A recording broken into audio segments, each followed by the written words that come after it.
everyone, and welcome to another episode of By the Numbers. I'm your host, Richard Lewis, and while Duncan continues to, detoxify from the internet, he's decided to extend his holiday. Good for him. That means we're using a co-host that isn't Duncan, and I'm absolutely honored to say we've got one of the most successful coaches in the world to join us today, having been fired from MIBR and Faze. It is, of course, Janko. How are you doing, buddy? You all good? Yeah, doing great. Thanks for the intro. I'm sure Duncan will be back in a couple of years if he's indeed detoxifying from the internet. Just a short break for him, of course. Yeah, like when he told me that, he's like, yeah, you know what, mate? I just need some time off. I'm like, man, if the internet's getting a Duncan as well, you know what I mean? Like, holy shit.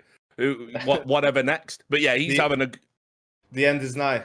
Yeah, he's having a good time, and obviously that it's good because we've had Anders and now you, and it'll be a good opportunity for us to catch up, mate. Because we haven't done an event together since this whole pandemic started. So yeah, I mean, two equally reasonable co-hosts. I think it's safe to say. Yeah, I mean, it sucks. I was just like thinking about it. I tweeted about a couple of weeks ago. Like I remember when we were doing desk, you, me, and Duncan. Those were some of the most fun I've had, like working on a desk. So yeah, it's definitely been way too long. Yeah, it was. Those were some good times. I always want to sit down, I think, at some point and do like, the definitive kind of history of all the CS talent and sort of tell all the different phases and all the different stories. Because, if you think about it in CSGO, like we already had a golden generation, and then we kind of got, in my humble opinion, like a fucking platinum generation after that, which doesn't usually happen. I mean, we all the greats like Joe Miller and Red Eye and people like that way back in the day, all the people coming out of Quad V, and then obviously all the people in America and guys like DJ Week coming over and being involved in it. You got all this like phenomenal talent, and then we had another generation on top of that. Going all the way back to, Duncan and Scoots coming out with the Gfinity's Angels, and then Anders and Semler doing that StarCraft style casting in our gig, and then finally some good players retired, and we got some good analysts, and we've had a pretty wild ride of it. And somehow I found my way into all of those people. A lot of history, a lot of credibility, right? A random Serbian also pops in. Yeah, but like one of the coolest stories actually is your emergence. Starting out as an observer. I think that's fucking awesome. I think that would be a pretty inspirational story for most people.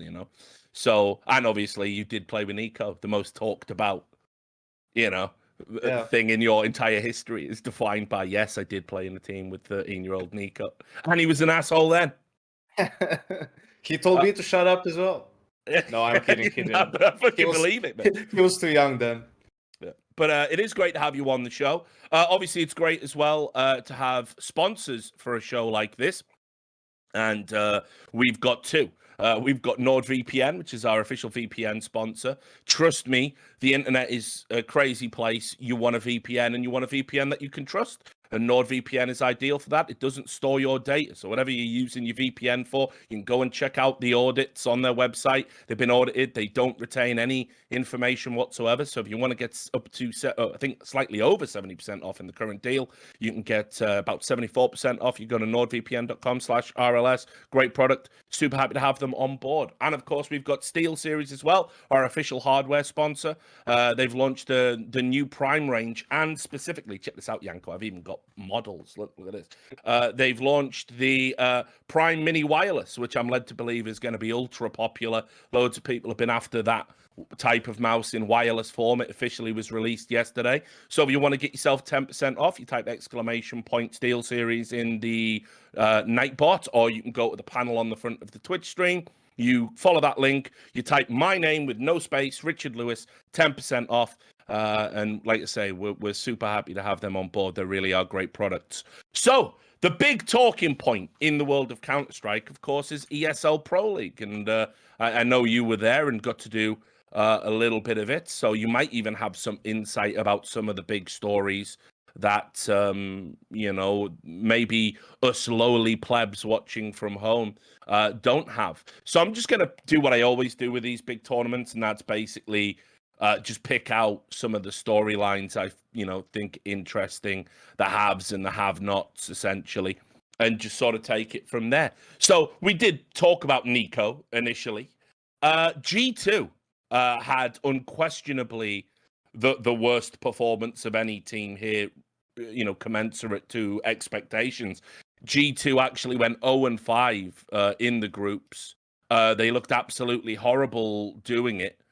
And it was very strange because the team seemed to be pretty well settled, enjoying boot camps and hanging out, lots of positivity. But this was uncharacteristically bad. And to put it into context, some of the teams they lost to, they lost to Sinners, who, sure, they're an up-and-coming team, but come on, G2. They lost to Complexity, using a stand-in, NATO Sapphics. Come on, G2. They lost 2-0 to Forza. Come on, G2. And Virtus.pro are kind of a fading star, in my opinion, at the moment. And they lost to them as well in a 3-map spectacular. So really disappointing all round. What are your thoughts here about your mate's team and what's going wrong? Well, I think you've definitely aged, Richard. You're being way more nice to people than they're deserving. I've mellowed. You know? Plus, usually I'm nice on the show because I know Duncan's going to fucking light them up. So I need to play the part. Usually I'm nice, off, right? I'm You know afraid. me. Yeah.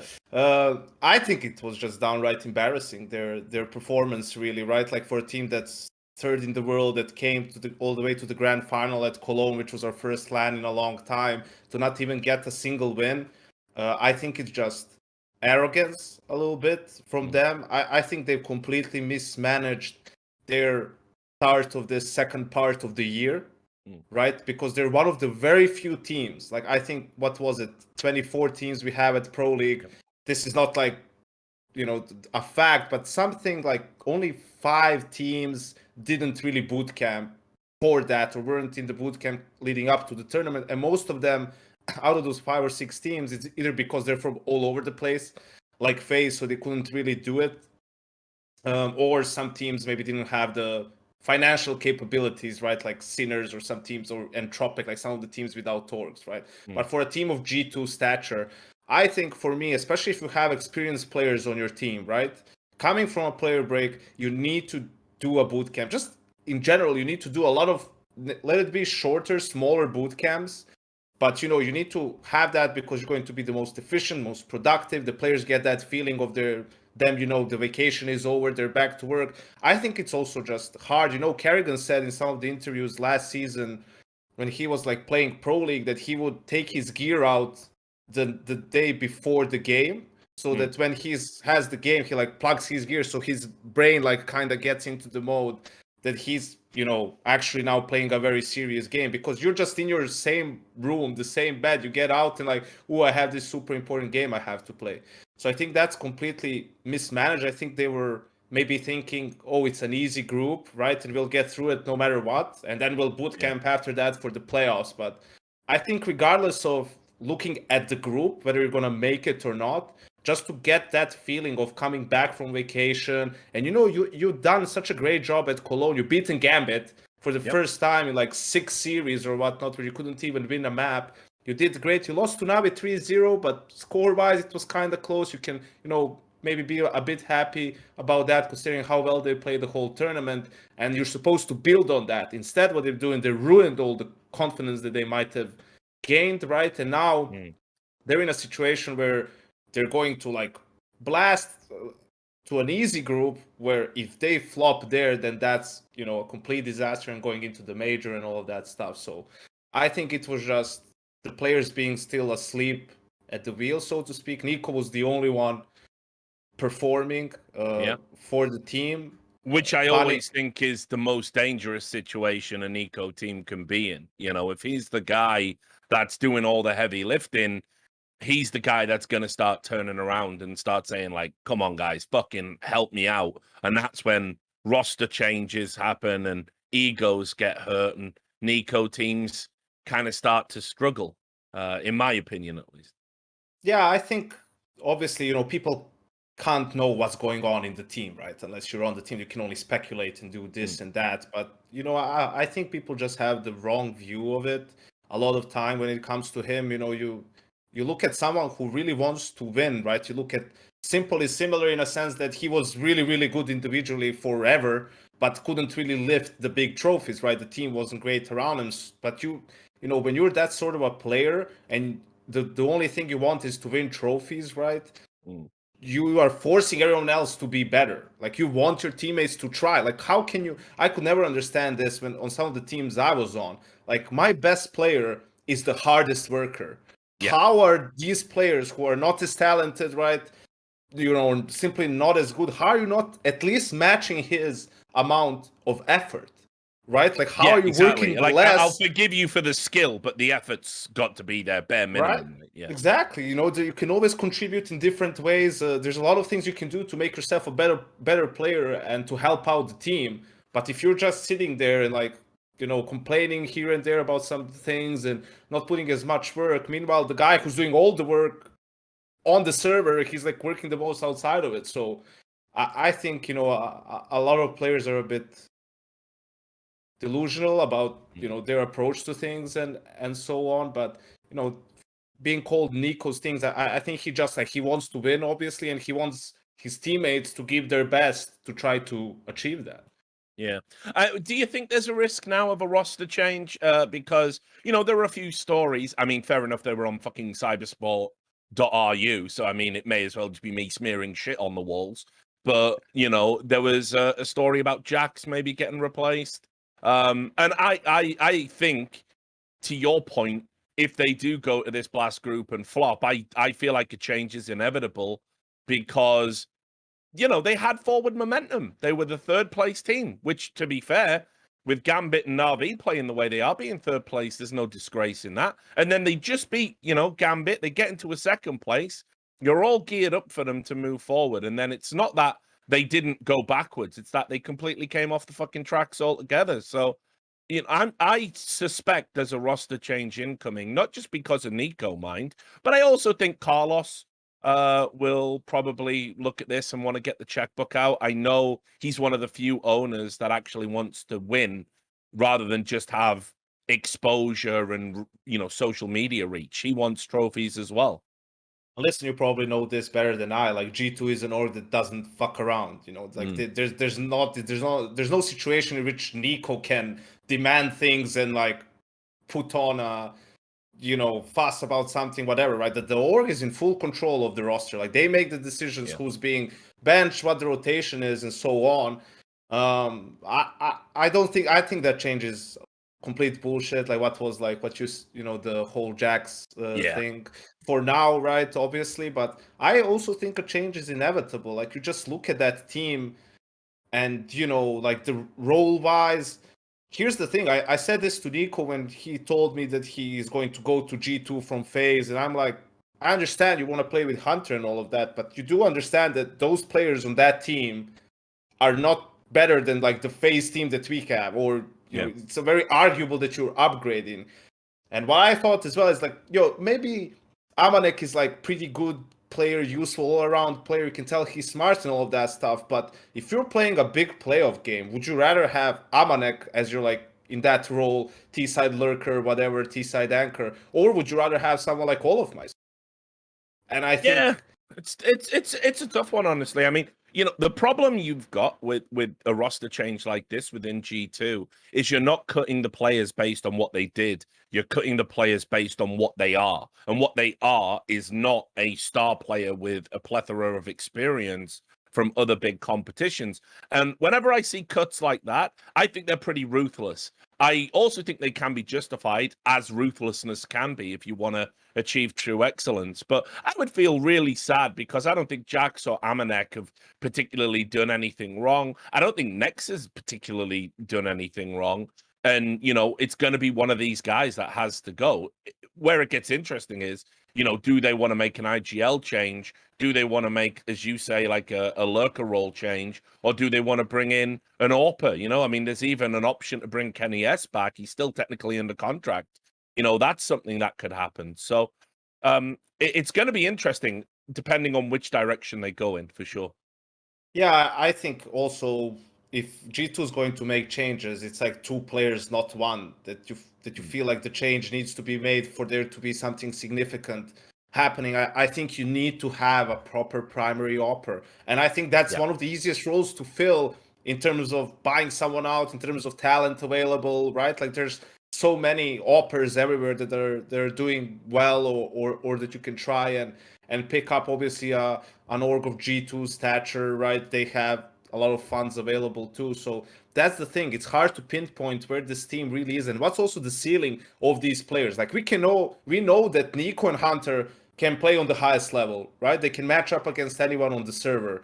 And sure, Jax, like he has very good aim. Sometimes he can have very good games thanks to that. Amanek, he's serviceable in the op role, sometimes above average. Nexa, same thing, sometimes, right? But can they consistently deliver those above average performances? Because to play and beat a team like Navi, teams like Gambit, that Danish team, also Vitality now, for example, as well, right? They're doing great. You need to have that. You need to be able to do that. It's just so cutthroat right now at the top. There's a lot of really good teams. Any chance you think that there's still rumors out there that Magisk, hasn't re-signed for Astralis and is looking at his options? Obviously, Zipnix, we know from a couple of interviews now, he would. I get the vibe he would rather leave than stay, although he is open to both. Is there, are there players out there you think that you could bring into G2 and make them instantly better? Listen, in general, also what I think is when you're making a change, like get new blood, right? Like get a kid who's 18, 19, 20, something like that. Obviously, you want to get someone who at least has a little bit of experience, so you don't have to teach him everything from scratch, but get someone like that, someone who's hungry. I also think in regards to the Astralis players, a little bit on Device's example as well. He's not doing as well as he did in Astralis. I think what they had there was very unique. I think they just were a very good match. I think the system elevated everyone. They elevated each other, right? They had full trust in the coach, the in-game leader, in their teammates and so on. They had great understandings. They were all on the same page and all of that stuff. I wouldn't, if I was G2, I wouldn't get a Magisk or a Zipex or anyone like that. You need to have veterans for some of the important roles, like those T-side anchor roles, right, where the players need to have a lot of confidence, they need to be cocky, they need to understand the game. But for those guys who are in the group, in the pack, and someone will tell them, you have ways of taking map control and all of that stuff, you just need like players who are gonna shoot you very hard in the head and not fuck up and be calm most of the time. Look what Bits is doing in Navi. Yeah. That kid just wrecking people. He's setting the bar like for rookies in a sense of what they can achieve. Like Brocky was a great rookie. Flames is a good one, it feels like. But there's other ones that are taking a lot of time to really develop, Yeah. So we'll monitor the G2 situation. I agree. I think my gut feeling is pretty soon there's going to be an announcement about a roster change. I think that'll come no matter, I think they would need to win Blast to stave that off.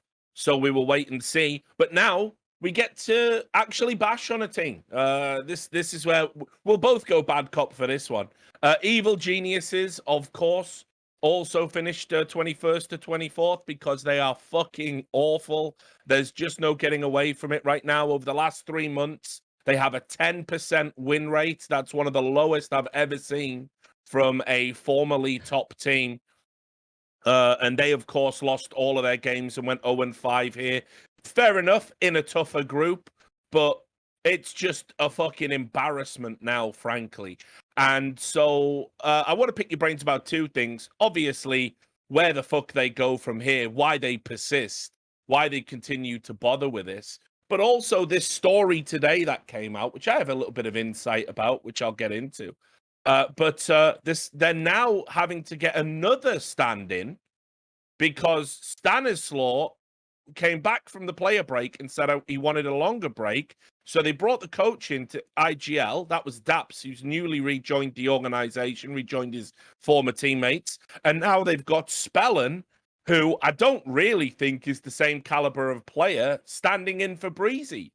So Evil Geniuses, for me, are in that Cloud9 spot that Cloud9 were in before they attempted the Colossus, where it was they were just anyone want to play for us? Like, we'll give you a 3-month contract, and Kiyashima gets to go, and Flusher gets to go, and Refresh gets to go, and there is just no rhyme or reason to this team. I don't know why Evil Geniuses are continuing to lose money on this.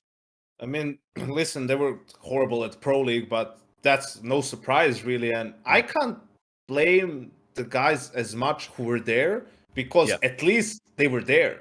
Like, sure, there were quarantines and stuff and so on. So maybe the break was a little bit shorter for some of them. They were playing the later group, so they could have like come back later. But for your in-game leader and captain to just be like, yeah, guys, I'm taking this event off or whatever. So what are you supposed to, if it was a different player, right? You go in and the in-game leader still, you're like practicing the system, everyone's in their roles, you're still trying to work on things. Like this way, you have a coach playing instead of him. Like, sure, you could work on those things, but it's really not the same. So how are the other players supposed to feel in that sense, right? Like, okay, so you're just out and we just have to be there regardless, right? And now with this whole news, because originally Stanislav was just supposed to be out for Pro League. Now he's out for Blast. Now you add Breezy to that list. It just seems like no one really, like, everyone just stopped giving a fuck, and they're like, yeah, I don't want to even fucking deal with this anymore. I have a clause in my contract, I can take medical leave or whatever, I'm gonna use that clause and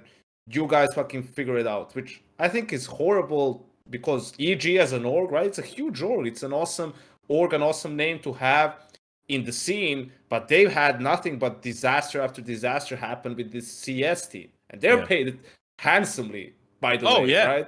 Yeah, like I mean, when they joined EG, the original team, again, you're talking one of the top salaries in World Counterstrike. Yeah, it's shocking. And look, what do you make of this in general? Because it seems to be a great big taboo. You're not allowed to say, "Oh, I don't buy this Burnout bullshit." I don't buy that these guys, predominantly play in online tournaments. Sure, they're decamped to Europe right now, but they're playing predominantly online tournaments, so they don't have the jet lag and the travel. And they've just come back off a player break, and now 2 players have said that break isn't sufficient. And they're intimating that it's because of Burnout. In reality, I think it's a combination of they want to see friends and family again for a prolonged period of time, because they don't know when they're going to get the chance to do it because of the pandemic. But also, I think they've just given up. I think they've just given up on the project, and they'd rather be in Valorant with all their buddies. What do you make? I think obviously it's a very sensitive issue, because I do believe that, mental health and burnout are serious issues that can happen. I can tell you firsthand, I've never been as burnt out as I was once COVID hit and everything moved online, because just the sheer volume of games you had to go through, right, day after day, you had no way to decompress. Then on top of that, you have the whole COVID thing. You don't know what it is, how dangerous it is, what's going to happen, right? That was some of the most difficult period to go through.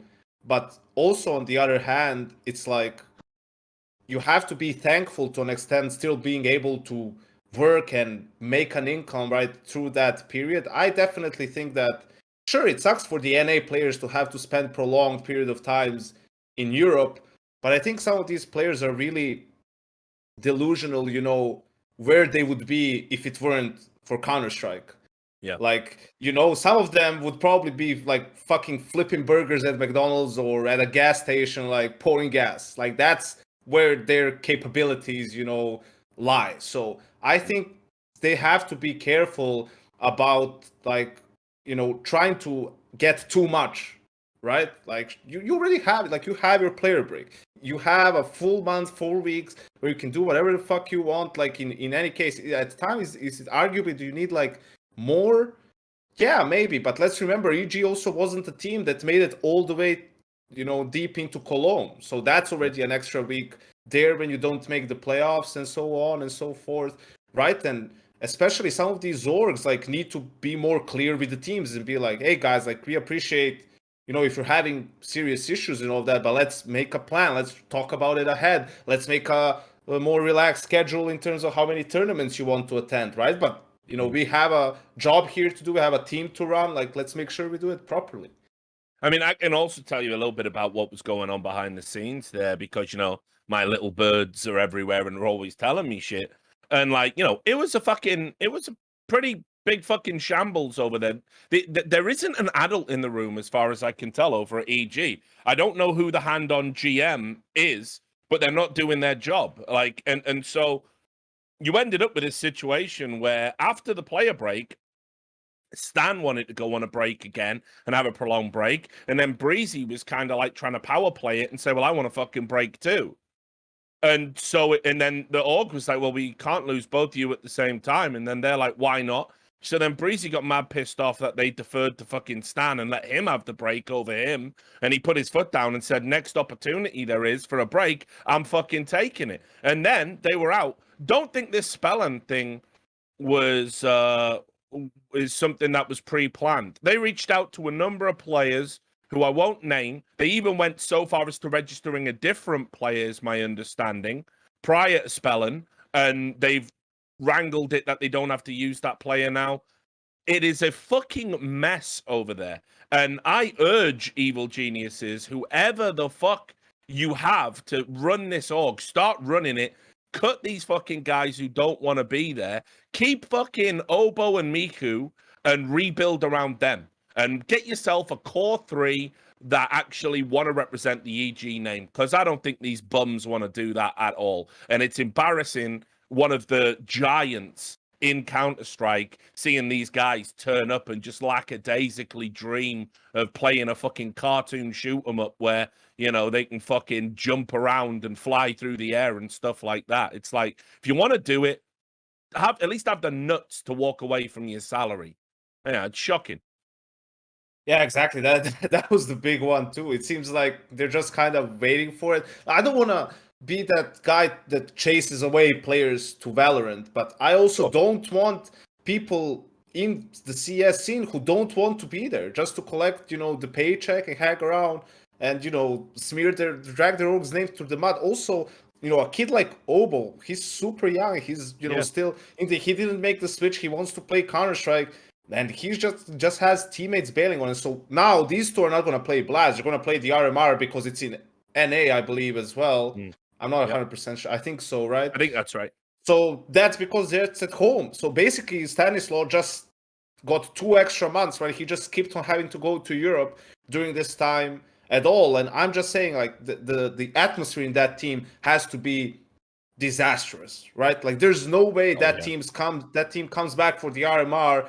Stanislaw comes into the room or TeamSpeak or whatever, and everyone's like, "Yeah, bro, welcome back. Let's go. Let's do this." Something like that. That's just gonna be like, "Yeah, whatever. Let's just like play whatever we have to play and be done with it." And obviously, the players are probably not gonna walk away themselves and walk away from such a massive salary. But I think EG, I agree with you. I think they're dropping the ball here a bit, and I think you need to find the team, like players and the coach who want to be there. Like, even if it means getting a lower tier team and then working your way up and whatever, I think that's way better than just having some names who are not really doing it. I was shocked when you said 10% win rate. That's just ridiculous. Dude, and the thing is as well, it's just like, it's one thing to lose games when it's like competitive, and they actually did look better here at Pro League despite going 0-5. I mean, that's the madness. That's how bad it's got for EG.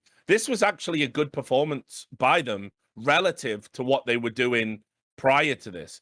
And when you look at the talent on the roster, there's just no excuses. There's none whatsoever. And I can see the players that are trying and giving it their all, and I think the fans can see which ones aren't.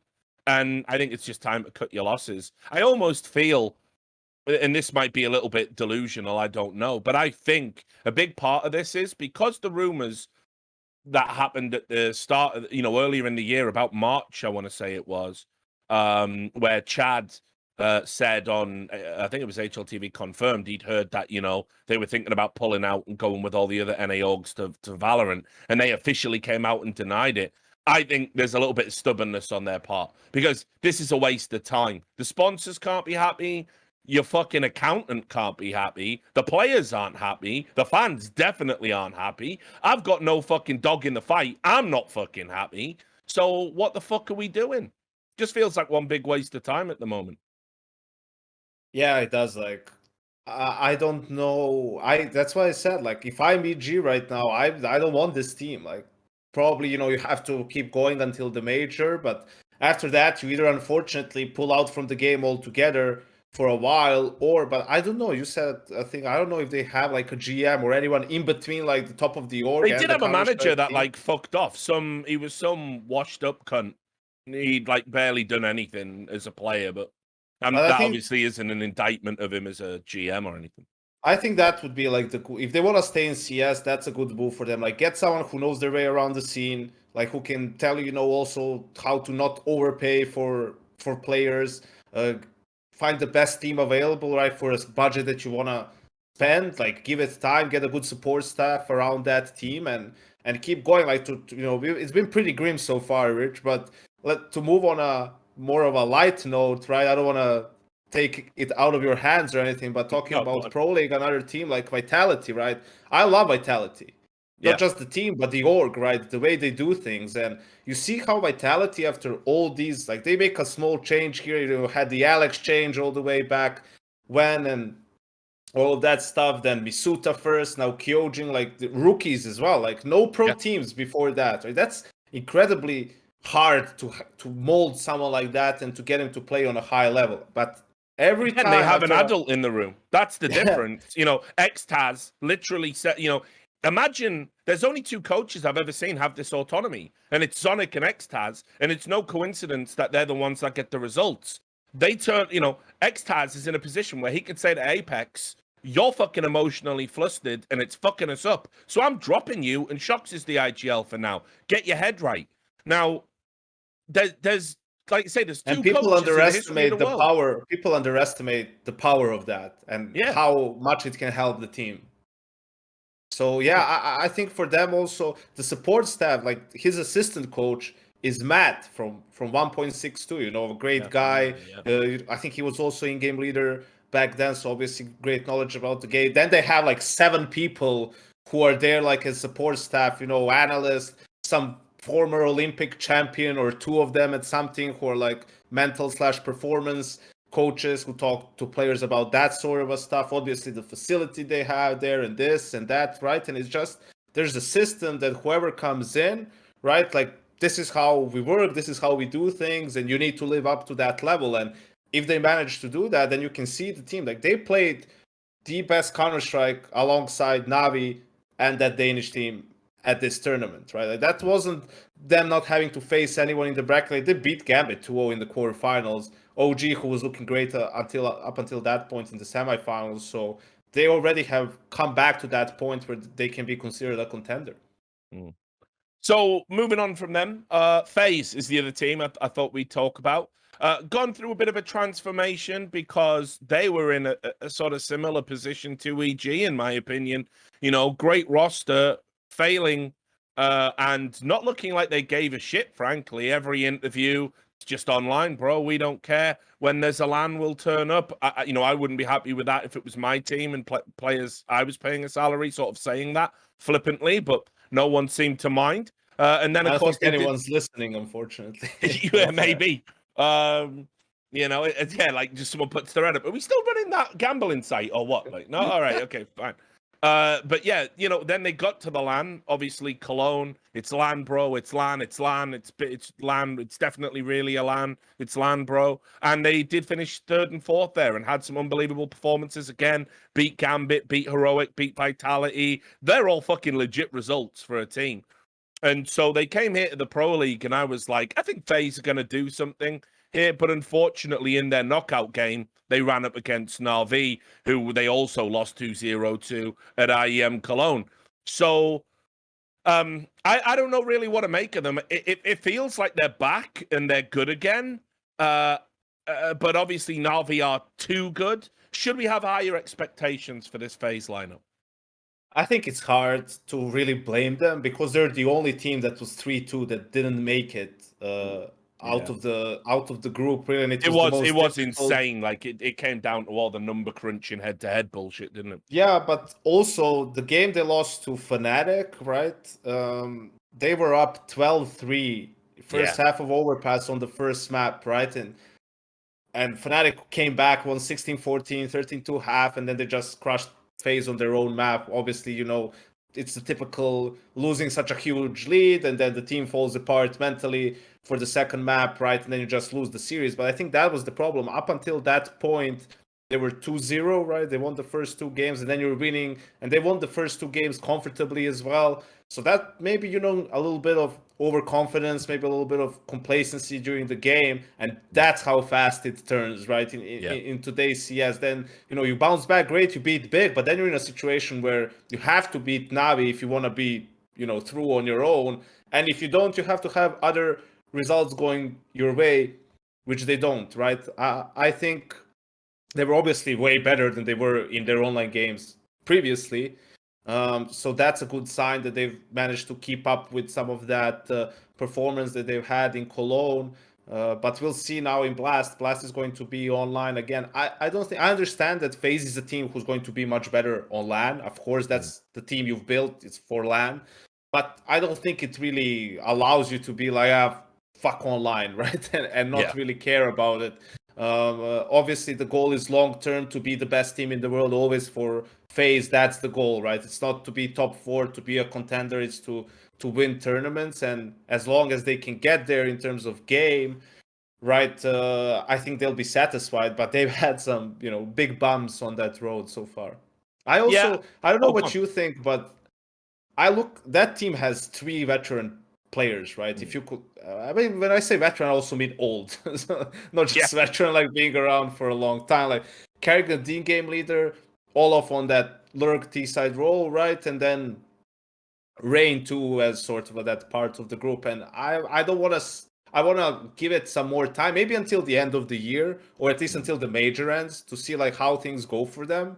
But if they don't really perform up to expectations, I think one of Olof and Rain, I think the great move for them would be to pick up this kid from Team 1, Malbs. I think he's really good. I think his English seems to be great. I think he went to high school in the US. Yeah, I interviewed him a bunch at the RMR. So yeah, I think I interviewed him like 2 or 3 times. He was like the guy that did a lot of the media work. So yeah.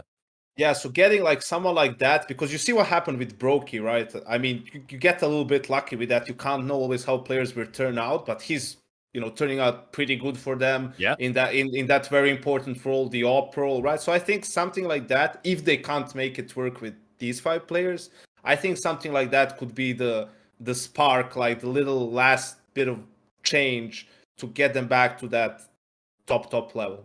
For me, look, it all comes back to this. And that is that, you know, look, I look at that team and I don't, obviously you can't cut Carrigan, you know, guy's a genius. Brokey's been a revelation, and, you know, they were definitely right to pick him up.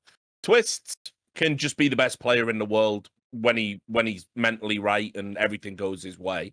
And I think if you cut Rain, you lose the essential glue that holds all of that together. And then you're left with Olofmeister. And people seem to forget. Yeah, we all love it that he had that like last dance where he played that good tournament and then he retired. And then he came back.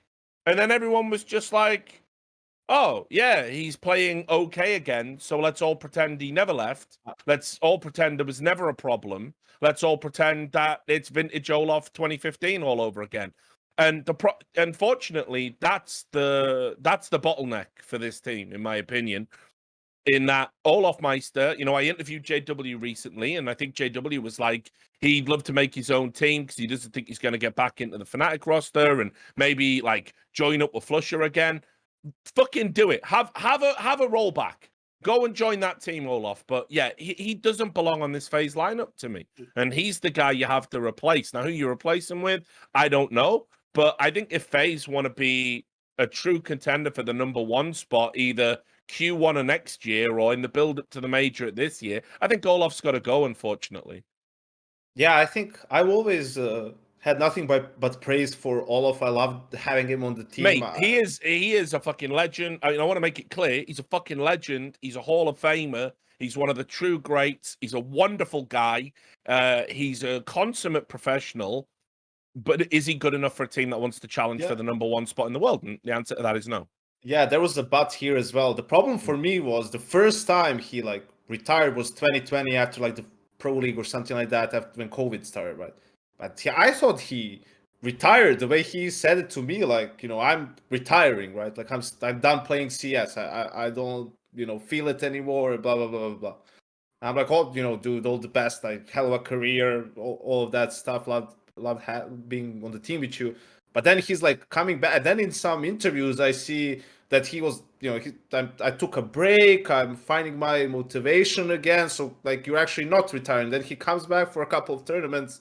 Then he's out again. Yeah. Now they bring him back instead of cold. Like you don't know what's going on. So for me personally, as you know, whether I'm a coach of the team or the manager of a team or whatever, like I can't count on that guy. You know, what's to say he's not going to lose his motivation again in a couple of months and be like, "Yo, I don't want to play it." Like you know, it's we're past that in terms of professionalism and stuff in the scene. Like, you know, if you're in 110%, and you're in for however like your contract is, you know, 1.5, 2 years, 3 years, whatever. I can't be second guessing like whether you're gonna show up one day and say, yeah, I can't like, you know, come practice like all this time and do this and blah blah blah blah blah and whatever. So for me, that's the even a bigger problem when it comes to him, whether he can play at the top, than, you know, whether he has it or not. He's towards the very end. I'm always like a bit biased because I feel like those players can be very useful, even if in straight up like fights, duels, or whatever, you know, they're gonna get blown out by any other kid. But just what he can do for your team in the system, blah blah blah, blah, it can be useful. But yeah, I think that's the reason. So unless they do very well here and they don't have a reason to change, that's probably like the most likely place to make a change. Yeah. I want them to do it as well, because when I first saw the roster, and this is obviously back in the Cold Zero days, I was like, this is a team that could challenge for being the best in the world. You know, understand that was at a time when we weren't sure how consistent Gambit were going to be. Navi kept shit in the bed because they had this, you know, really stubborn play style they just didn't seem to want to break away from. And so I think they've been massively underwhelming since, you know, they brought Twists in and everything. But I still think they have that potential there. It's just, yeah, they're one player short, you know, and it's frustrating because I think for the FaZe fans, I think they could be so much more. Let's talk about Fnatic. We mentioned them briefly. Obviously, this was their first tournament out with their new look lineup. And I have to say, I think getting out of their group, which was an unbelievably tough group, you know, just to recount, you've got Navi in there, Big in there, Faze in there, Mouse Sports in there, and then, of course, Evil Geniuses, which don't count, so, but whatever. So the fact that they were able to go 3-2 and get the victories they required to win the head-to-head, I think that was all you could realistically have expected from them for a first tournament. Just lots of positives. I'll say Jactinnio was absolutely garbage in the Navi series and cost them that series. For him to mentally bounce back after all the criticism he got and be one of their better players, I think, you know, credit to him. And Mezzi and Brolan are looking like two really exciting young players that Alex is going to have lots of fun helping develop. I think great first tournament for Fnatic, in my opinion. Yeah, I think it was an awesome tournament for them. Obviously, I think they would have been happy with just putting good fights against some of these teams, even not making it through. But making it through is like, you know, mission accomplished, really a huge plus. And I could see a lot of Cloud9, well, you know, Cloud9's game in Fnatic's game, right? Alex definitely just bringing the system over. And I think he does a very good job of making a team competitive fast, right? Yeah. Like, you know, they're hardly going to get completely blown out. Like just some of the concepts that he probably has about the game and for his teams, if they can stick to it, like across all of maps, like situational Counterstrike and this and that, like that just brings the team to a decent level fairly quickly. And then obviously the individuals with some performances can elevate that. With time, you get better on more maps. You could see even their map pool was very similar to Cloud9's, a lot of overpass, a lot of nuke. Some dust too, right? So yeah, I love what Fnatic did with the lineup. Sucks a little bit for the Swedish scene in terms of like that shows you how much faith they had. They could just keep it all Swedish and bring more talent. I think they were probably beaten in that race by NIP as well, with the whole Young Ninja system and this and that, what they have going on there. But yeah, I think a great decision from the org. The players seem to, the team seems to make sense. I think this is, for example, much better for an org to do than what Cloud9 tried to do with bringing just 5 individual players from everywhere, more or less, and trying to make them match. This way, you have 2 guys in Alex and Mezzi. They've been together. They know each other. You have the core of the Swedes who were also familiar with each other. You bring those 2 together instead of 5 things together. I think it's and Kita also British as well. They brought him as the coach of the team. I'm sure from somewhere him and Alex know each other, pugging or something like that. He was doing a decent job at complexity too. So you kind of have rounded out the whole team in a nice way. So I think it's a good job by the org of making that happen, really. What do you think of the Jactinnio thing? Because look, I've said this, and look, I think Jactinnio is a great kid, and it's just the business, unfortunately. All the best to him. A fat asshole like me, gets to call you a cunt and shit at a video game. When I've got one eye, I can barely move my arm. It's just, it'd be the same if you were playing football. There's going to be some guy who's fucking chained to a desk saying you don't work hard enough or whatever. It's run sports, faster. It's sports punditry. It just is what it is, and you either get the game or you don't get the game. So I hope he gets this. But again, I interviewed JW and he said a couple of things, like, first of all, what I've always said, which loads of people have argued with me about this, but they were wrong, and JW confirmed it. He was a rifler and had always been a rifler, and they gave him the AWP because they were looking at him to be a long-term replacement to JW. He wasn't a primary AWPer earlier in his career. Take that fucking myth and stick it up your ass.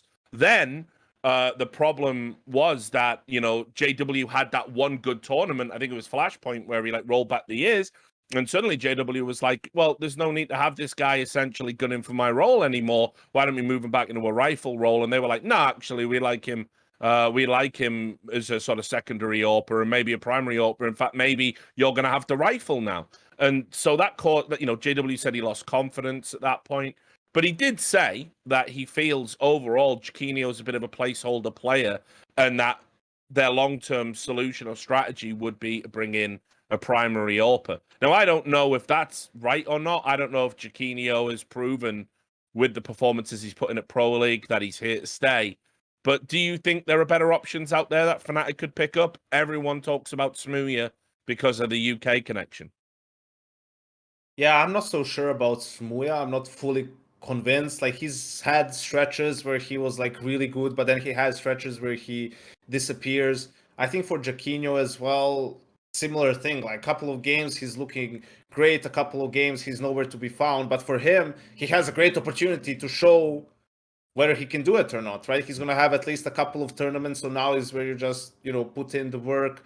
You just try to show what you're capable of. And also, I think it's so crazy when I look at this. So I'm just looking him up and he's 22. For me, when I say a young player, I'm thinking 18, 19, 20, right? Anything above that, you shouldn't be considered a rookie anymore, right? You already need to have some experience. You already need to have played at a lower level and showed some really good games. For example, players who stand out, he's not a alien, right? Alien from Entropic, he's a player. You look at his stats and his games and you watch him play and he just stands out, right? Jactinnio doesn't really do that. And sure, Alien didn't have amazing games at Pro League. It was against higher opposition for the first time consistently, and maybe he's not as good as he is in the lower tier, but that's someone who so here there's already a lot of signs pointing towards that. Jactinnio, you don't really see that as much. Yeah.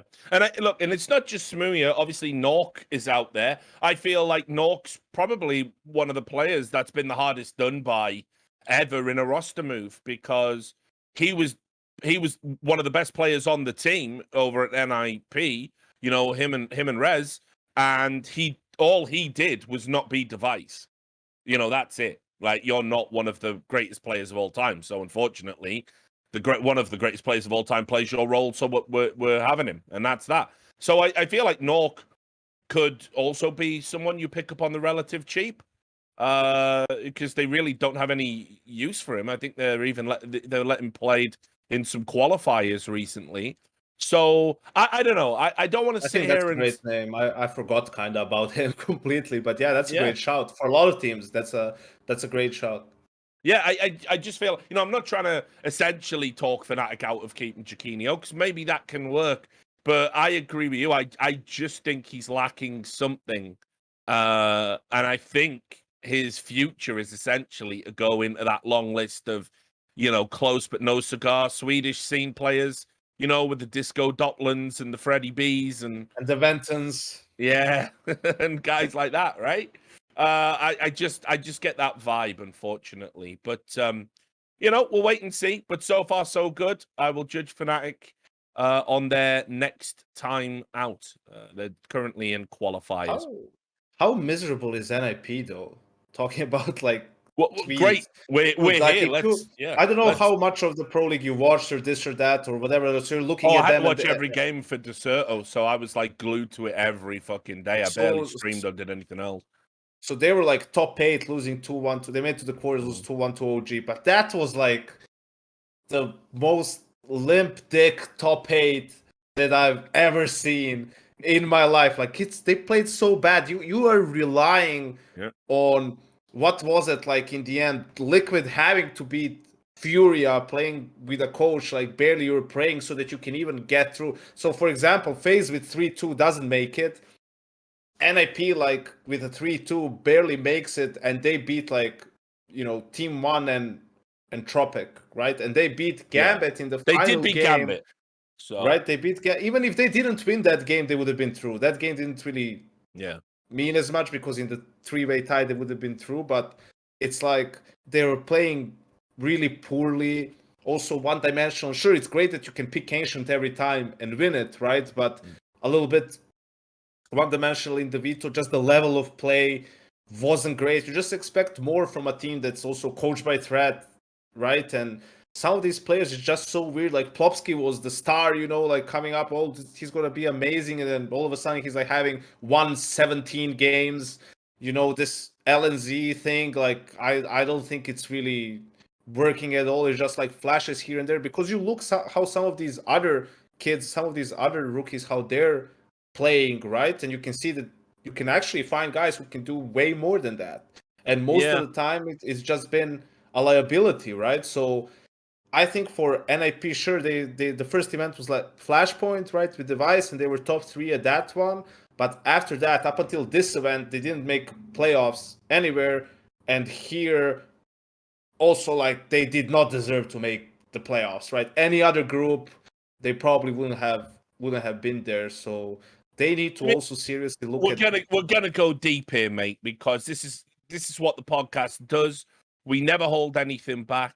And again, Device is someone that I know and like, and he understands the game, so he's not going to be upset or offended by this. So over at Deserto, I record a video where I talk about predictions and what teams I think are going to be good. Just reactions to what's happening in the tournament, and then loads of people come in and call me a cunt because I can't tell the future, right? So, which, brilliant, because if I could, I'd definitely waste my time talking about esports. So anyway, I said I felt NIP were going to have a good run at this tournament, despite the fact that I think Linus is not a long-term solution. It just seems to me that ever since they brought him in for ZTR, they've gone backwards. And I don't care about stats. I know when a team is doing what a team's supposed to do, and they were better off with ZTR. But forget that. I still feel that NIP were going to do well. Now, I wouldn't have said that had I known about stuff that had been going on in Device's private life, which obviously he's gone through some unreal shit that I'm sure, I'm not the type of guy to gloat about stuff. And like I say, I got no beef with Device anyway. But had I known what was going on in his personal life, which looks to be a breakup from a long-term partner, I would have said, there's no way. There's no way. I mean, you look at Device's stats, he was clearly mentally affected. But now also, this is a situation, and I'll be honest as well, I don't talk a lot about who I talk to and stuff behind the scenes. I sent him a message of support because I know what it's like to go through shit like this, where your entire life, like, just pancakes on you, in a close situation. that you've put yourself in, where it's like it was all or nothing, and you've ended up with fucking nothing. So to put it in context, he wanted to move to Sweden to be closer to someone that he cares about. Nip was obviously instrumental of that. He's walked away from the greatest core of all time, with him being like the star player in that core, completely start over with a new system in a lesser team, in a foreign country, and then this happens. And there's no player in the world that would have their head right. There's no player in the world that would have their head right. And this is the type of situation where if he was an academy player, or if he wasn't a star player, this is when you use the time off, Stan, Breezy. This is when you say, I am going to massively underperform. You can't put me on the server. But Device didn't duck out. He probably didn't even have the option, and he tried. And yeah, by his own admission, it was his worst tournament performance. And it's probably, unfortunately, with things that have happened previously, it's going to end his streak of being a top 5 player every year since the HLTV players started in CSGO. So, I don't know if I can put it all on Nip, because I thought Rez turned up in a big way. I still think he's like a genuine star player. He's the Swedish Valda for me. I think Hampus turned up in a big way. What a compliment. Swedish Valda. Yeah, I think that is a compliment. I think Nip were unfortunately hampered by their star player going through something that people can't really fathom how it would impact on your performance. Yeah, I think it's, these players are human at the end of the day. They have real life problems, real life things happening. And on top of that, the vast majority of them cares, right? They care about the team, they care about the results, they care about the performances that they're putting out there. So, obviously it's going to hit hard. And I agree with you. Obviously, with someone like that, you can, and in that sort of a situation, you are going to give him some leeway for some underperformances and so forth. The circumstances are really tough on him too, but you have to look at the situation in which you're in, just career wise as well. He has to be the leader of this team. He's not only the oldest, obviously the most accomplished, probably the most accomplished player we've ever had. So the role being the opera and all of that stuff. So you need to find a way sooner rather than later, right? To kind of pick yourself back up, not let this thing really define you and define this change, because everyone knows there's a ton of haters out there who are just chomping at the bit to bring you down and say, oh, there you go, you're nothing without Astralis and this and that. All bullshit, of course, has nothing to do with the real state of things. But yeah, it's just the timing of it sucks. I mean, there's no good time for it, obviously, but yeah, hopefully he manages to get himself out of that and come out stronger. Do you believe in the NIP project overall, though? I mean, because I think if you could even bring ZTR back, and I think it can go somewhere. I think one more player and NIP are genuine contenders, honestly. Yeah, I do. I did believe in it. It seemed like they had all the pieces together now. Like, you have the veteran in Device, right, in a very important role. You have a great coaching threat. You have, Rez, who has proven that he can be that second star, Plopsky as well, and so on. I just think maybe, you look at obviously this fifth player thing, ZTR, LNZ, what's going on there. You have to remember also they use ZTR at Flashpoint. So if they want to keep LNZ for that, they're going to lose some points there. And, sure, then they would have been confident how they've been playing, but the way they've been playing recently, maybe you don't have that confidence that if you give away those points, right, that you'll be able to make them back with your placing in the RMR, right? And obviously the major being in Stockholm and everything, that's one you don't want to risk and miss if you're NIP. So I think they have the structure and everything to make it work. I don't know, sometimes it feels like the style that they're running when they play on T side, with Hampus, he's always lurking somewhere. It's sort of this blame F style, right? And I think at times it becomes predictable, right? You can just see someone's always watching for that flank, and sure, you can argue, yeah, but then he just doesn't flank and goes with the team, and then you waste time, blah blah. True, but I just think it just looked flat in the games that they played at Pro League. I think they need a bit more variety, maybe a little bit more explosiveness. But I don't think the project is, a failure or that it's done by any stretch of the imagination. I think potentially a roster change, like you said, or just players picking themselves up and playing better. Let me tell you what would cheer a bro up who's going through a tough time. Bringing in a bro to come and live with you and fucking, you can get out there on a weekend, get back in the saddle. And so I know that dog shit Danish leak site said it was a done deal like 2 months ago or whatever, but those guys just don't know what the fuck they're talking about. But my understanding is that Dupreeh now, because Dupreeh is in a similar position that Device was, and has people he cares about in Sweden as well. Dupreeh is certainly open to the prospect of joining Device at NIP, which now, I mean, given the failure of Linus and the fact we're watching that Astralis team implode, I'd do that if I was Ninjas right now. Yeah, I remember seeing that leak, and I was like, this makes like a ton of sense, actually, right? Because then you're not alone there, really, as Device. You have a teammate, and also I remember some of the content that was being done in interviews back when the change happened. Dupreeh is like tearing up, really. That's just like a genuine bond exists there. Obviously, still, I think fair to say, can play on a very high level. The only thing is like how you can work out some of the roles and stuff. But I think absolutely, if you can bring a player like that, get LNZ back to the academy team, let that team run really strong, and then see what happens with the rest of the three like Swedish players who can really step up the most, because then you have a much better situation going on. So yeah, I think that's a change that could make a lot of sense for them, and yeah, it just sounds good. Liquid. We'll talk about them. I got to say that, man, this was such a weird one because this is the best Liquid have looked in a while. Probably the best since Fallen joined the roster, honestly. They had some very clean wins. They probably should have beat Gambit as well in the groups. They could have had a perfect record. But the heroic game, it was just such a Liquid series.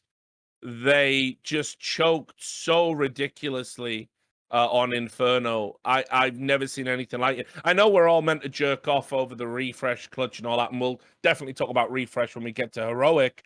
But why did 5 players just fucking run with like not even their guns out and stuff? Just why with a guy with a Galil?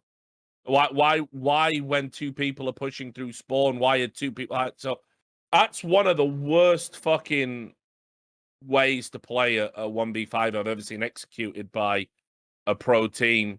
And I think it's so catastrophic. I think it probably overshadows the whole tournament, honestly. I really do. I think it's one of those moments where just when things are going right, that kind of fuck up probably gets people pissed off, and maybe they want to start tinkering with the team, or they load up Valorant and say, right, I'll see you in a week or whatever, But also just that round happens, and then there's a 3-minute break before going into So overtime. for those who don't know what it's like on a team, they won't have said a single word to each other.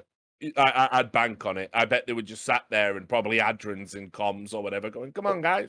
Yeah, our follow will be like, yeah, guys, let's go. Like, it's not over, fuck it. Like, let's forget about it. Then Stu is just leading the chair all the way back. And just, the game is like pretty much over at that point. But yeah, just, I mean, a disastrous round, really the perfect storm for refresh. Elise jumping through the smoke, that second kill kind of, seemed weird. Definitely a lot of miscommunication. At that point, you see what happens. Like, you're aware, like, yeah, we can't lose this round. So both Stu and F are playing way too safe. Again, probably some miscommunication there. There's no reason not to play off of each other or double peek him or something like that. And then Grim in a impossible situation. I mean, not impossible, but just like so hard. Like 5v1 is left down on you, right? Like somehow you're in a 1v1 and you can win your team the game with this clutch. And then I don't know how Refresh killed him. Like he had to adjust his crosshair, just went straight to his head, survives with like 1 HP, 3 HP, 7 HP, something like I'm that. amazed, bro, that Vax Sucks didn't pick up on the refresh clutch. Because the crosshair goes over like 2 or 3 guys while he's like pre-aiming. And obviously with Grim, there's a quick adjustment. I was like, oh, he's going to get called a cheater for sure. Like, especially playing for Heroic. And you know what? It never happened. Nobody said anything about it. And I was like, oh, come on, Vax Sucks. They've really let me down on that one, man. I was expecting a big fucking conspiracy about that. Maybe they're also just tired of, you know, Heroic and cheating and like putting them on again. True. But I mean, look, I think overall, I think Liquid can feel pretty good, right? You know, there's a appreciable improvement. I know they won the North American RMR, but let me tell you, they won that and they were dropping maps to teams like fucking Bad News Bears. You know, it was not good. It wasn't like a clean performance. You know, I wish they would just pick an in-game leader. Because every time I do an interview with someone from Liquid, they go, yeah, Stewie's the IGL. He's such a sick IGL. He's really good at micromanaging. People don't realize it. They underestimate him a lot. Do an interview with Moses. Oh, yeah, Stewie's a great IGL, actually. It really took me by surprise when I was there as coach. And then I do a bit going, you know, Stewie's in his IGL. And then they do an interview on the broadcast and Fallen's like, yeah, I'm back being IGL again. What the fuck? They keep swapping every tournament. I don't get it. The thing is, like, Stewie is obviously a pretty vocal player. Like, him and Fallen have played together before on MIBR, right? And when I was coaching that team, it's like, for me, the perfect setup is Fallen in-game leads and Stewie, like, gives input and is, like, the secondary call, right? And he has these roles where he needs to be able to direct things a little bit, right? You play Banana T-side on Inferno, right? Like, you're going to ask for things, you're going to give, like, you're going to make a read and say, oh, I think during this setup, we can do this, right? And then the in-game leader can just trust you and say, yeah, let's do it, right? So, but I liked what he said in one of the post-game interviews we did. It's like, you know, we found the sweet spot. I'm trusting him a bit more. I'm not being as vocal during games sometimes in terms of just forcing my way because, he can be pretty stubborn at times, Chewy. So I think for Liquid, the most successful way going forward is for Fallen because he's also more used to it, just having to call all the time, right? And Stewie, I think players like that are similar to how Nico was earlier on before he had to take over in-game leading. Like, to just when he has a really good read, or Cold, for example, when he has a really good read, a really good feeling, like, he's going to tell you, hey, I think, and he's probably going to be right in those moments. But to have him have to make that read every single round, that's probably not going to turn out well. So yeah, I agree. To have Fallen as the in-game leader, Chewy, Elige, like, give their input and make some calls right in the mid rounds and whatnot. That's the way for Liquid going forward.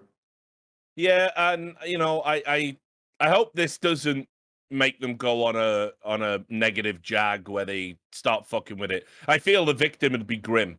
Every time I do an interview, it seems to be they're always like, yeah, Grim's good, but you know, he's just not quite there as a player yet. And I'm like, come on, guys, like, for fuck's sake, like, this guy's dragged you through some of the maps I've seen, so don't give me that. But you know, I even though Elige and me have sat down and talked about it and interviews gone past, my gut feeling is always that everyone on that team has to keep Elige happy. That's the elephant in the room.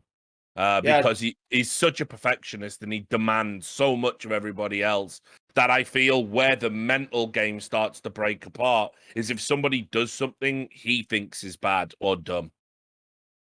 Yeah, that's definitely, a problem if it comes to a point where, you're making decisions in game to try to make him happy, where you don't think that's the best play for your team to win the actual round, right? That's obviously a horrible way to go about things. And, if something like that, it does feel, even looking at the player cams at times, right? But then you have too many cooks, right? If it's like him and Fallen and Stu who all want to be vocal and all want to be like, for me, it's, you can't give shit to the in-game leader for like a bad call or not listening to something where he has to make like 30 calls a game.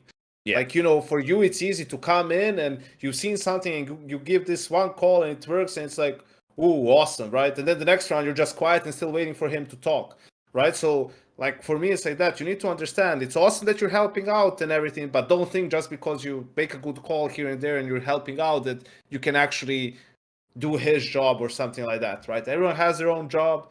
Stick to it, do your role, and that's the way the team's going to work the best. So we'll do it then. We'll talk about heroic. I haven't That obviously Danish thought. team. Yeah, yeah, that Danish team. You know, it's such a tough one because obviously coming into this competition, they've been embroiled in all the scandals and everything else, and Hunden has gone all out. I mean, like, by the way, just your thoughts on Hunden? He's a rat fuck, isn't he? Fuck Hunden. There's my thoughts on that guy. Like, get him the fuck out. Make Counterstrike. Never see him again. Whatever happens with this shit, like, you know, heroic players or the wall, whatever comes out of all of that stuff, that's still not gonna make him like, you know, look any better in this whole thing. I think it makes him worse because listen, there was a time to fucking rat people out. And that time was when you were being asked to rat people out by an investigatory body. And you decided then, because the going was good and you liked the money and you liked the status and you liked your job and you liked your team, you decided to fall on your sword for them. You don't get to undo that. It doesn't matter. Sure, we all, if the truth is the players fucking helped you out, right? Fuck the players too. But the reality is you fell on your sword for the team, which is a noble deed sometimes in life. Everyone does the bad thing, but one guy gets caught and they take it on the chin for everybody. And that's not necessarily an ignoble thing to do, right? Well, I'm just saying that. Listen, Rich, let me tell you a little story here, right? Yeah, go for it. So, you know, shit happens. This guy used the coaching bug, right? Like, he gets found out about it and he is banned for like 8-9 months, right? So, yeah. You know, like, it's happened in a couple of games, and then you're like, well, maybe the players are involved, not involved, you don't really know. But, you know, the coach is like, fuck it, I'll like take it on myself, you know, we're doing this, but, you know, maybe I can stick around in the team, you know, do something else, right? Still get paid or this or that. It's like, yeah, sure, why not? You know, you did a great job for the team, you helped us out a lot, you make us come to, you know, a really good place. Then just when the ban expires, you can get back to it, right? That happens. Ban expire. He's moved to an analyst position, whatever, basically doing everything except being with the team in games. Ban expires. You keep coaching them, right? But then there's some shifts in the scene. You might get a better offer somewhere else, right? In a bigger org, whatever. And that starts happening, and then the same thing that you did the favor for is now trying to like block your move for probably, you know, whatever, more money, better conditions, more prestige, whatever. So you're like feeling, well, wait, I did you guys a solid, now you're not doing one for me. Like, what the fuck is going on here? Frustration comes, bad decisions are being made, right? And the whole thing blows up. Now, I don't know how believable that is for you, but for me, that's something that's like pretty believable. You know? I mean, don't get me wrong. Like, and at the end of everything, he's like, okay, so now my career is ruined, right? Like, everything's gone to shit. I might, you know, he's aware of that. Like, he's aware that, you know, his career is ruined. Counter-Strike for sure, maybe even in other games too. I don't know. But it's like, so, okay, if that's going to be the case, then fuck all y'all. And then I was like quiet about shit back then. Now I'm letting it all out. And, you know, I'm going to drag you all down with me, kind of a thing. I think he got played. You know, the more and more I hear about it behind the scenes and the more and more I think about it, right? People need to know the history. And the history is this. Heroic and Astralis were at one point all part of the refresh group of teams. Back when Nicola Nyholm thought, you know, he was going to run his own league where all the teams were owned by the company that owns the league. And that, you know, that was just going to fly and Valve would have no issue with that and we'd have no issue with it. Heroic was created with that in mind, the entire conception of it. And then when he had to divest himself of ownership of the teams, Heroic went, and they weren't very complimentary to Refresh and the likes of Nicola Nyholm, you know, back then. And so it's always been on the radar. And as Heroic got better and better and better, and Astralis started to fall off, it was always in the back of Nicola Nyholm's mind, who's now gone all in on Astralis. That's his baby. And it was always in his mind, like, oh, my old fucking proteges who mugged me off are now in a position, just as we're floating on the stock market, to leapfrog above us. It seems insane to me that the guy Nicola Nyholm would go to replace Zonic is the guy who he called out for cheating against Astralis, which Hunden did do, called him out on Twitter and demanded he go to the office and all the players go to the office and look the players in the eye. Why would you pick that guy? And I'll tell you why you picked that guy. You picked that guy because you know he'll jump at the chance to come and be part of Astralis. And you also know he'll fuck Heroic on the way out. And so, you think about how nobody at Astralis even looked at the strats that Hunden gave over to them. That saved them. I don't know. Yeah. I don't know how that happened, by the way, or whatever. But they probably spelled that shit a mile away, and like, fuck this. We're not having anything to do with this. But I also got told by because I was talking to an expert in cybersecurity just recently, and they're like, it's very interesting when they're talking about tracking whether or not somebody actually accessed the document, because what they can measure is, did they have an email that gave them access to the document? Were they approved for access? But in terms of did they look at it, you would need the level of forensic detail you would need to assess that has probably gone beyond what the investigation actually did, frankly. Yeah, but for me, it's just, of course, fuck Hunden, but fuck Heroic as a whole. You can put ants in that group, even though my good friend Nato is running that shit. Like, fuck every org that didn't cut ties with the person who was cheating. Yeah. Like, just fire them outright and, not do anything with them. Like Mousesports did with Regent. Props to them, right? Because, of course, Hunden was a big part of that team. Of course, Twista was a big part of Ence's team. But, surely morals exist and ethics to some point still in our game, in our system, ecosystem, or whatever, right? Where no matter how, that's exactly, one guy even told, but he's doing all this, he's a big part of, that's exactly why you need to do it. Yeah. Right? Just because he's a huge part of it, you need to cut ties and show that you don't approve, you don't condone that behavior. I was hearing all kinds of excuses. He didn't do it with our org, he didn't do it in our games. It doesn't matter. None of that matters. If you have any sort of integrity, you just immediately fire that person. I was disgusted to see how many orgs just did the whole, he's moved into an analyst role. Like, that doesn't mean anything. That means he's coaching the team with them in practice, doing all of his work. He just isn't there for the official games in TeamSpeak with them. That's all that means. And I'm going to tell you, one of the reasons why I really also want to get out of coaching to some extent is, like, I was afraid Valve's going to come in and just ban coaching because of what these orgs were doing. Because you're not resolving, and you know how Valve is. When they did something similar in a sense of banned coaches from RMRs and Valve and all of their events and all of this stuff. Because, like, they just make a really, how do you say it? Like, they go all the way to the other way. Like, we don't even want to try to figure out a solution here. Let's just ban coaches outright. Then we don't have to deal with this shit. So I'm just like, all those orgs and Heroic as well, this whole shit with, like, that statement that they put out. Man, like, I couldn't believe it. Like, give us some, let's focus, keep high hopes or some bullshit like that. They didn't want to answer questions about in the press conference. I initially heard that the players, like, they didn't want to do post-game interviews at all. Yeah. Like, win or lose, In the end, they did some. We got a couple of them, obviously. And also the players who were not on the team back then, Refresh and Shush were the only guys we interviewed from that point on. Once that news broke. So, well, that's the thing.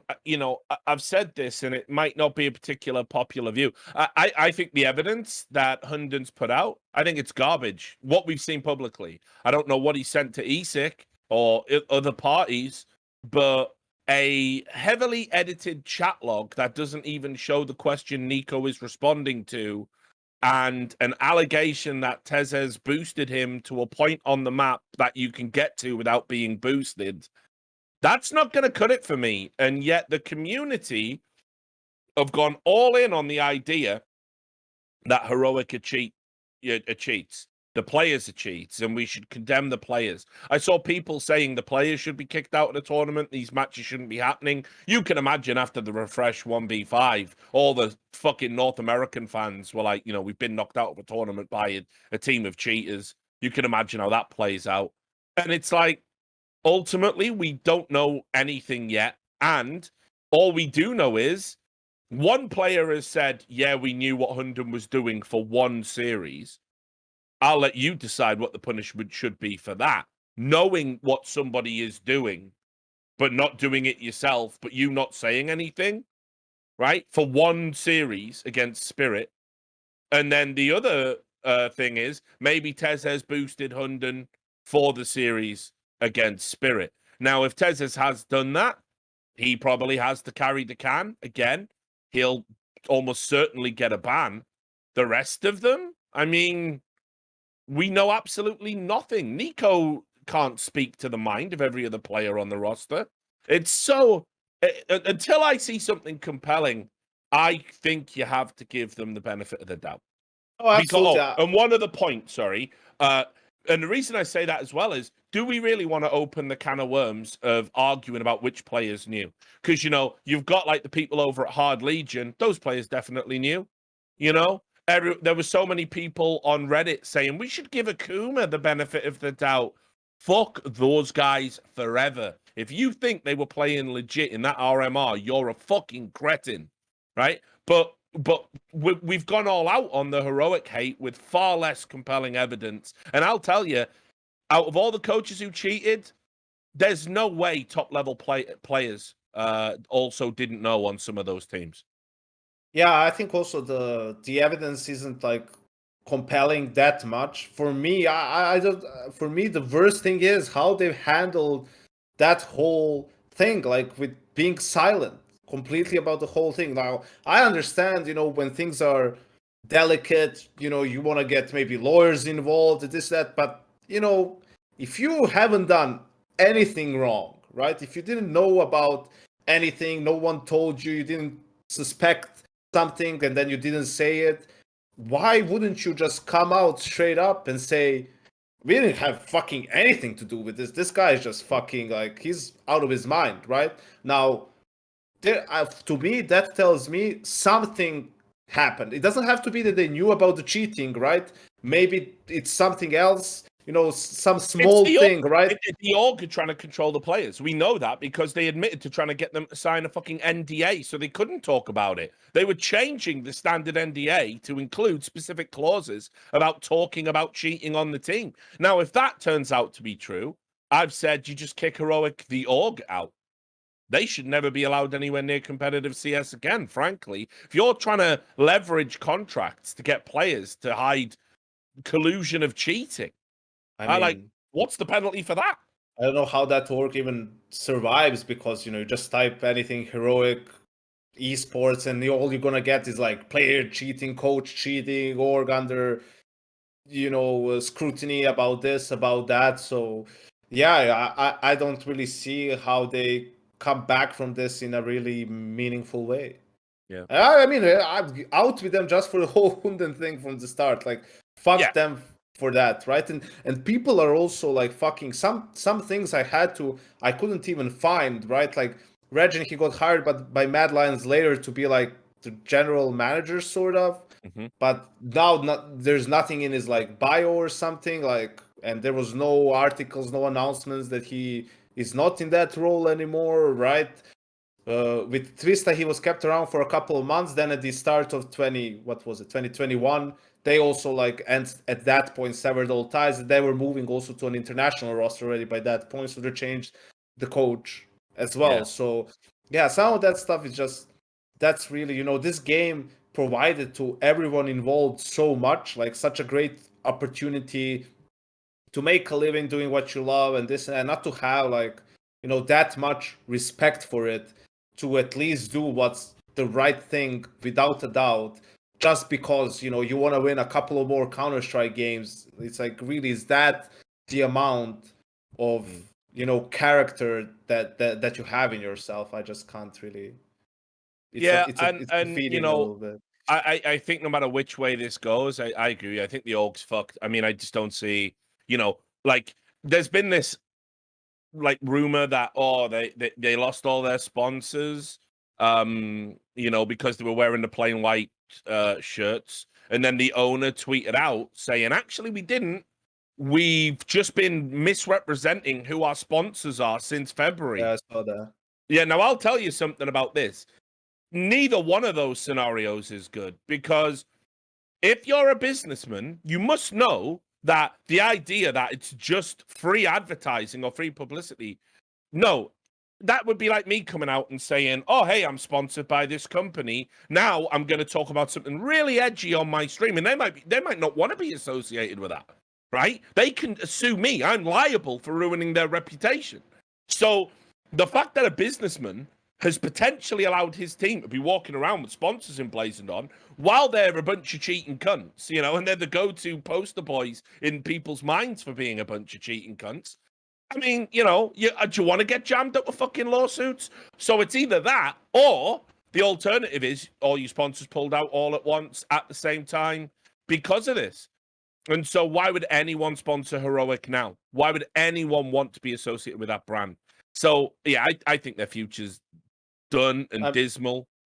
I mean, you want to trust the guy about business decisions and stuff. That the team was bought out after the scandal, right? So I don't know who thought that was going to be a good investment, but No, yeah, crazy. All right, so just a few more to go. Everyone always says you never talk about OG, so we're going to talk about OG.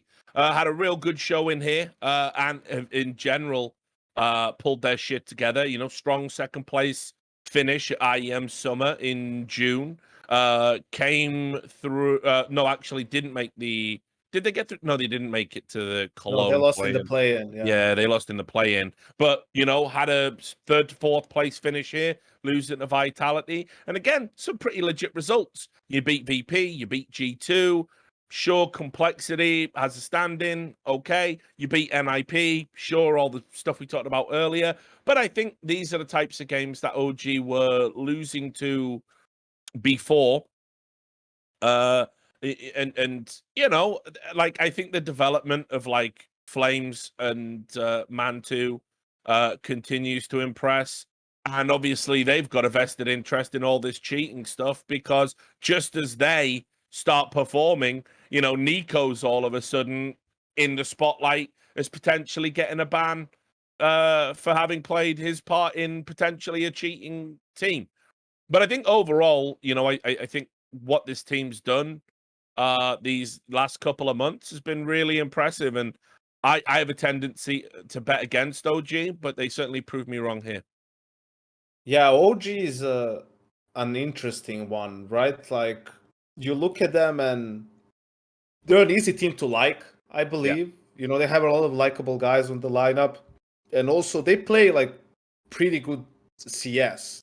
But they have a good amount of flaws too. You know, for example, they have a 5-map pool. You know, like their Vertigo is their permaban. I don't know how they got through the whole tournament. No one is punishing them with Ancient. Like, we don't know. It might turn out to be a really good map, but at this point, no one really knows, right? And also the whole, like, Mantu, he was top 3 rated players in the group stage, but he wasn't anywhere near that level in the playoffs. And that was something similar that happened at Summer as well. Him and Faze also both fell off coming into the playoffs, and especially in the final, I believe so, right? So, okay, Flames is a bit younger. They're almost similar in terms of experience. Mantu does have a little bit more, but, you know, I'm willing to give them one more tournament to Mantu at least, to show if he can really step up in some of these big games, right? I think in the NIP series, right, in the third map, Flames went berserk there. He had a really, really good map. That's 2 CT side, right, and so on. So I think that's the problem. Every team that's out there, wants to be the best, right? Wants to win. OG, of course, you're aware that you are not as good as Navi right now, but you're also aware that if Navi and OG play 10 times, OG is going to win one series, right? And who's not to say that that can be, you know, this series that they meet in the semifinals of a tournament, right? That's the thing. There's always a chance. But the problem is when you see OG play, they played 2 finals, best of fives, IEM Summer and New York 2020. And that team, just you can tell that they're kind of not ready to win a tournament yet, right? Like just the small mistakes, they kind of snowball. You can see that it affects them mentally. They start making more mental mistakes from that point on, and you can't allow that to happen. Similar, like a Faze is a team that's gonna probably play better as the tournament progresses, right? And the players are gonna lock in more, and they're gonna make fewer mistakes. OG is the opposite, right? They're gonna be really good in groups and in against some of those like weaker opponents, but when it really gets, you know, tough, like that's when they start falling apart a little bit. And but if they can find a way to, you know, play on that group stage level in the playoffs too, then we can really see them starting to do some damage, because this team has been around for what, like 2 years now? Yeah. Almost. They haven't won a single thing. Right, and that's why I mean OG back-to-back TI champions, right? That's what they have the team for. Yeah, I think they're always kind of, you know, it's been on the cusp a few times, you know, where they've had some like real strong second place finishes. But yeah, it's just crazy to me that this, like, fair play, the roster's persisted, but yeah, I don't know what it is. I don't know what it is. They do seem to just go missing in the bigger matches. The time, I feel like the deadline for them is also like shrinking in a sense to win something, right? It doesn't have to be a big tournament. It can be one of the smaller ones, or at least beat like 2 good teams in a tournament. You know, get a win against Navi potentially.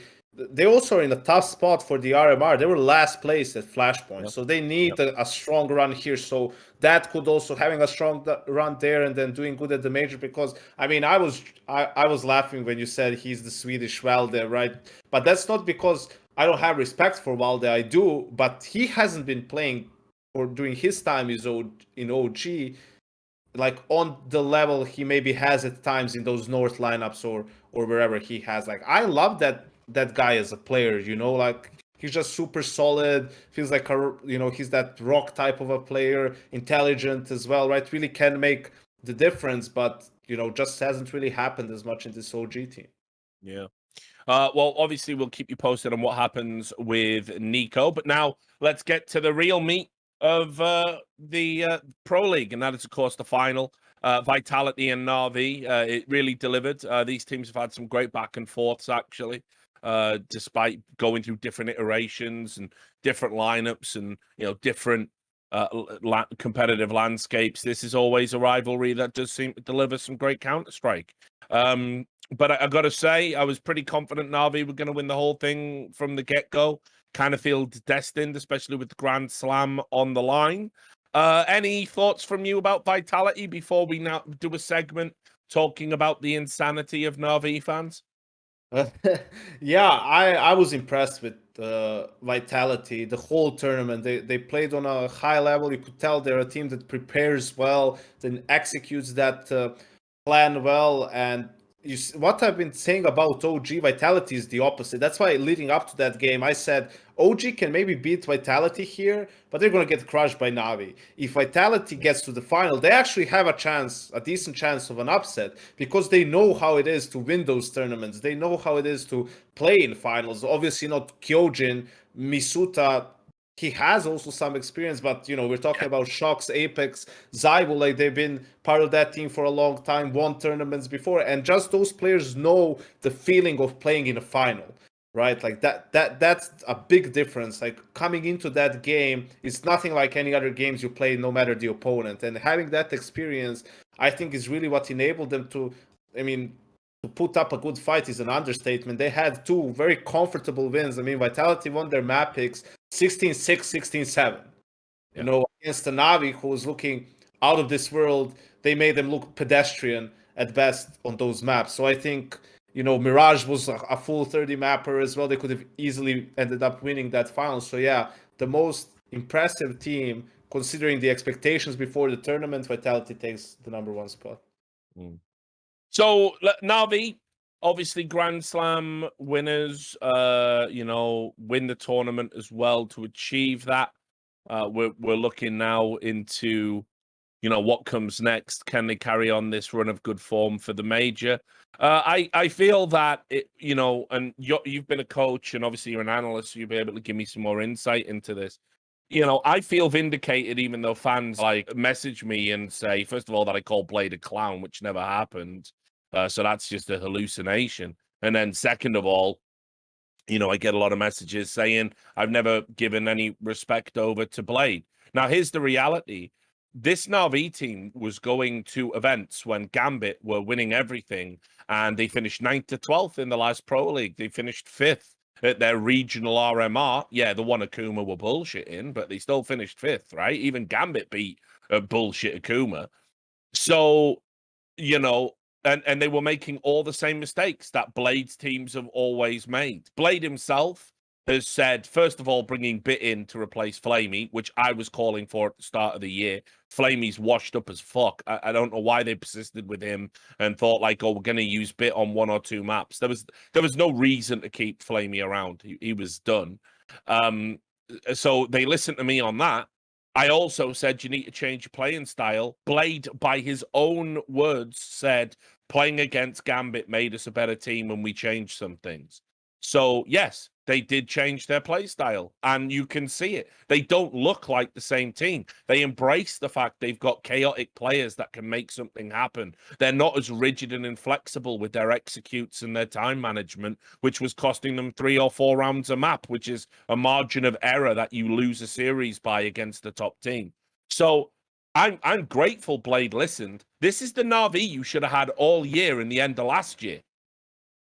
Yeah, absolutely. I think I remember watching a couple of BTNs back then. I think the criticism you guys gave them was warranted, and I think also now praise is warranted, right? Exactly. This is a different team than 6 months ago. Absolutely, right? In a lot of aspects, I had Gambit winning this tournament for one simple reason: every time Navi looks like they're the best, and now they're going to win one more tournament and cement that, they fucking just flop, right? Even at the beginning of the year, they won the global finals and the blasting, and then I don't know, at the group I don't think they did that well, and then Katowice they lose to Gambit, right?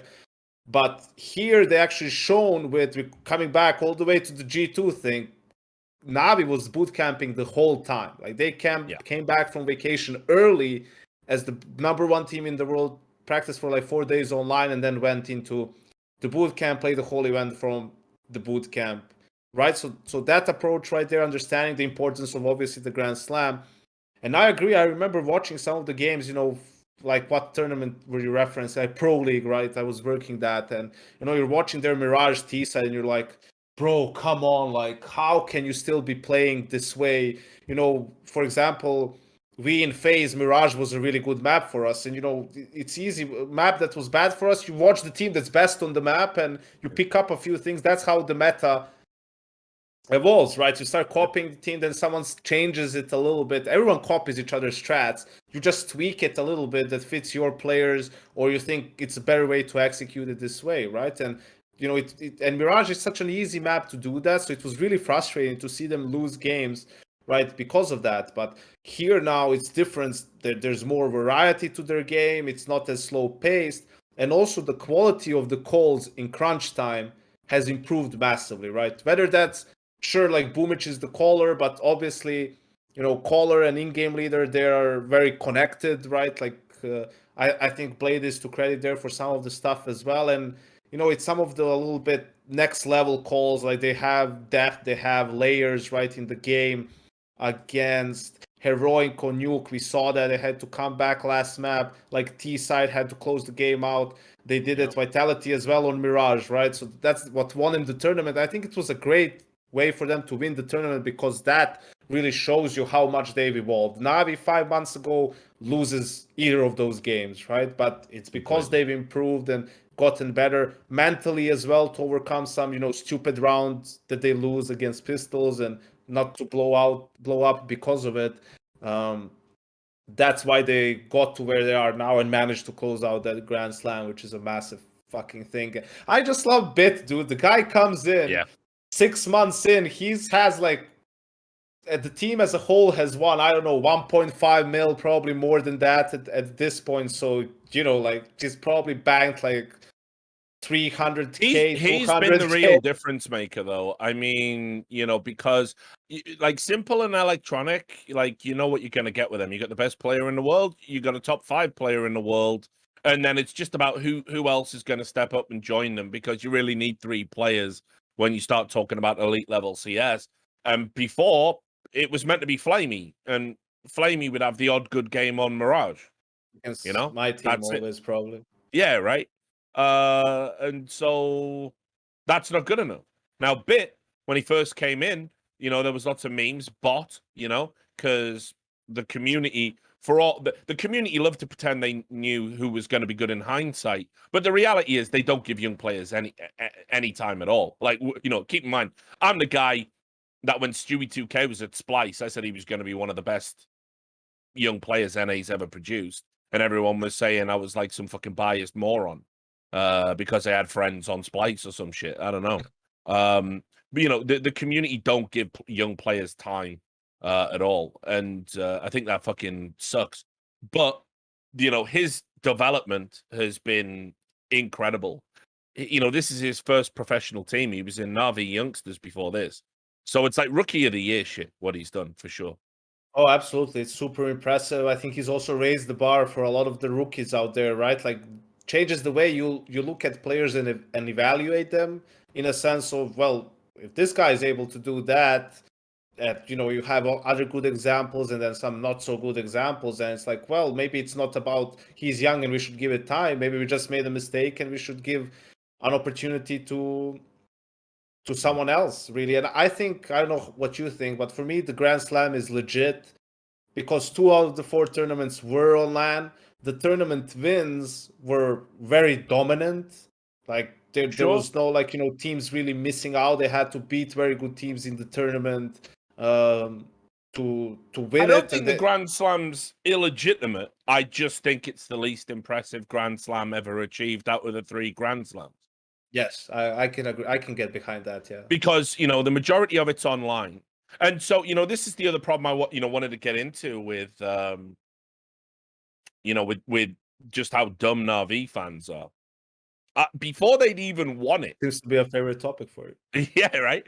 Before they'd even won the Grand Slam, people were posting saying, this is the most impressive Grand Slam because it's took part over a longer time period, which obviously gives you more chances to achieve the required results. And then the other thing they said is, oh, but it's harder because they changed the rules. And for those who don't know, back in July of 2019, they changed the rules of the Grand Slam to basically be that you had to, you can do it with 4 events, but one of the events has to include Katowice, Cologne, or an ESL major, or you can win 6 events overall rather than just the 4 events you needed prior to it. And so a lot of Navi fans go, see, we had the hardest one. Of course it's more impressive.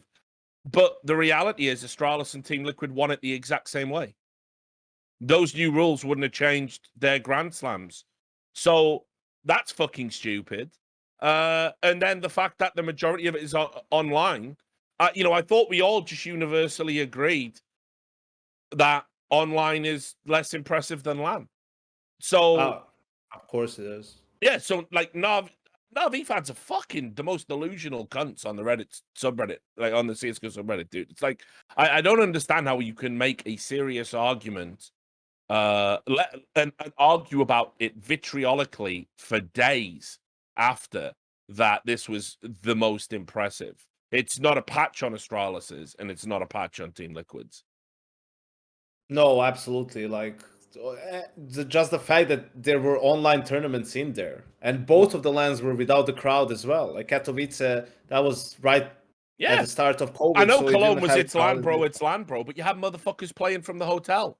Yeah, because of COVID restrictions. And you know, you don't know how people would have played, you know, especially these rookies in front of a big crowd. Yeah. There's a reason why Astralis was Astralis, dude. Like, you come against them in a playoff game in front of a crowd. These motherfuckers are like, obviously you listen to crowd sounds, right? And then if you're in a 3v3 and someone is flanking, if you're flanking them and the crowd goes wild, dudes just turn around, all three guys at the same time. Oh. Obviously, it's a smart thing to do. You listen to nade sound cues, like, they throw a flash or an HE kind of randomly, but if they hear the sound of it go off on stream, that means there's opponents there, because why would they show it on stream? I mean, or there's a high likelihood, for example. Dude, like, we fucking and saw for it me, in that's Odense with the crosshairs, with the Stralis. Yeah, for me, and the crowd cheering, For me, it's like, that's fair game. Like, that's how that's what it is. That's not any cheat, nothing like that. That's fair play, right? That's an element of you being good on LAN, is knowing how to take advantage of those things, right? It's like playing in a away game and the crowd is yelling against you. Like, you need to still be able to make the shot, right? So some of these. And I think the way we're gonna come back to LAN, obviously, is with first some of these like Cologne things. Hopefully the major will be able to be held in front of the crowd and everything. But I think it's great for teams like Gambit, some of these younger players on other teams. They get at least a couple of tournaments. It's kind of soft going back to LAN, really, and then they are working their way towards that. But yeah, it's definitely going to be super interesting to see how these teams. I think even some of the obviously veteran players, dude, you haven't played in front of a crowd in 2.5 years, right? Like, you forgot the feeling of how it is. They're all gonna be having goosebumps, and everyone's gonna be nervous coming back to like a big crowd on LAN. Yeah, and that's why I think the major is going to be. It's not a given. I know the Navi fans think like that this Navi team just goes to the major and they just win it. It's not a given at all. It's going to be a very different environment, and it's going to be one players have forgotten about because we're all been fucking indoors and sat at home. Mummy bringing you fucking chicken tendies between maps. Like, and Coke Zeros. No one's bringing you a fucking chicken tendy at a major with a crowd there. And a partisan crowd, a Swedish crowd that are going to want the Swedish teams and Swedish players to do well. So, good luck with that. But yeah, I mean, look, I think hands down, Navi are the number one team in the world right now, unquestionably. But that is, you definitely can't get complacent ahead of the major. And they need the major, for me, to cement a legacy. Otherwise, they were just a very good team that played some CS. Yeah, I agree with that too. I think that would be also, the cherry on top, really, of the run that they've had. I mean, the Grand Slam, it's a great feat. Also, it's a lot of fucking money, man. Like, especially for people from that part of the world, I can attest to that. It's a life changer, really. No way around it. So the major, absolutely. And I think Navi just realized what they need to do, like people on the team, right? Like they didn't used to do this month-long bootcamp thing. Like, they understand how big of an opportunity it was, and they did their best to take advantage of it, right? And I'm sure, if they're smart, they're probably going to go through these blast groups, like, maybe just bootcamp for the games, and that's it, right? Or maybe not at all, whatever. You don't want to overdo it. And then for the RMR, you do what you need to do to secure, preferably a legend spot coming into that or whatever. But then for that whole stretch, you do the same exact thing you did for Pro League, right? Like, you build your way up, you work your way up. And I think they are aware of that. I think that's what they're going to do, and that's going to give them the best chance of achieving that and winning the major.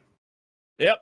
Well, we'll see. But that wraps up all of the ESL Pro League talk, and we just have to do fewer questions. But before we do, I always like to throw in a bit of fun for the guests, or when we have them. So, I mean, I can't leave this story out for this week. I just can't. Obviously, I'll do it again when Duncan's back, because I'm sure he's going to have something to say about it.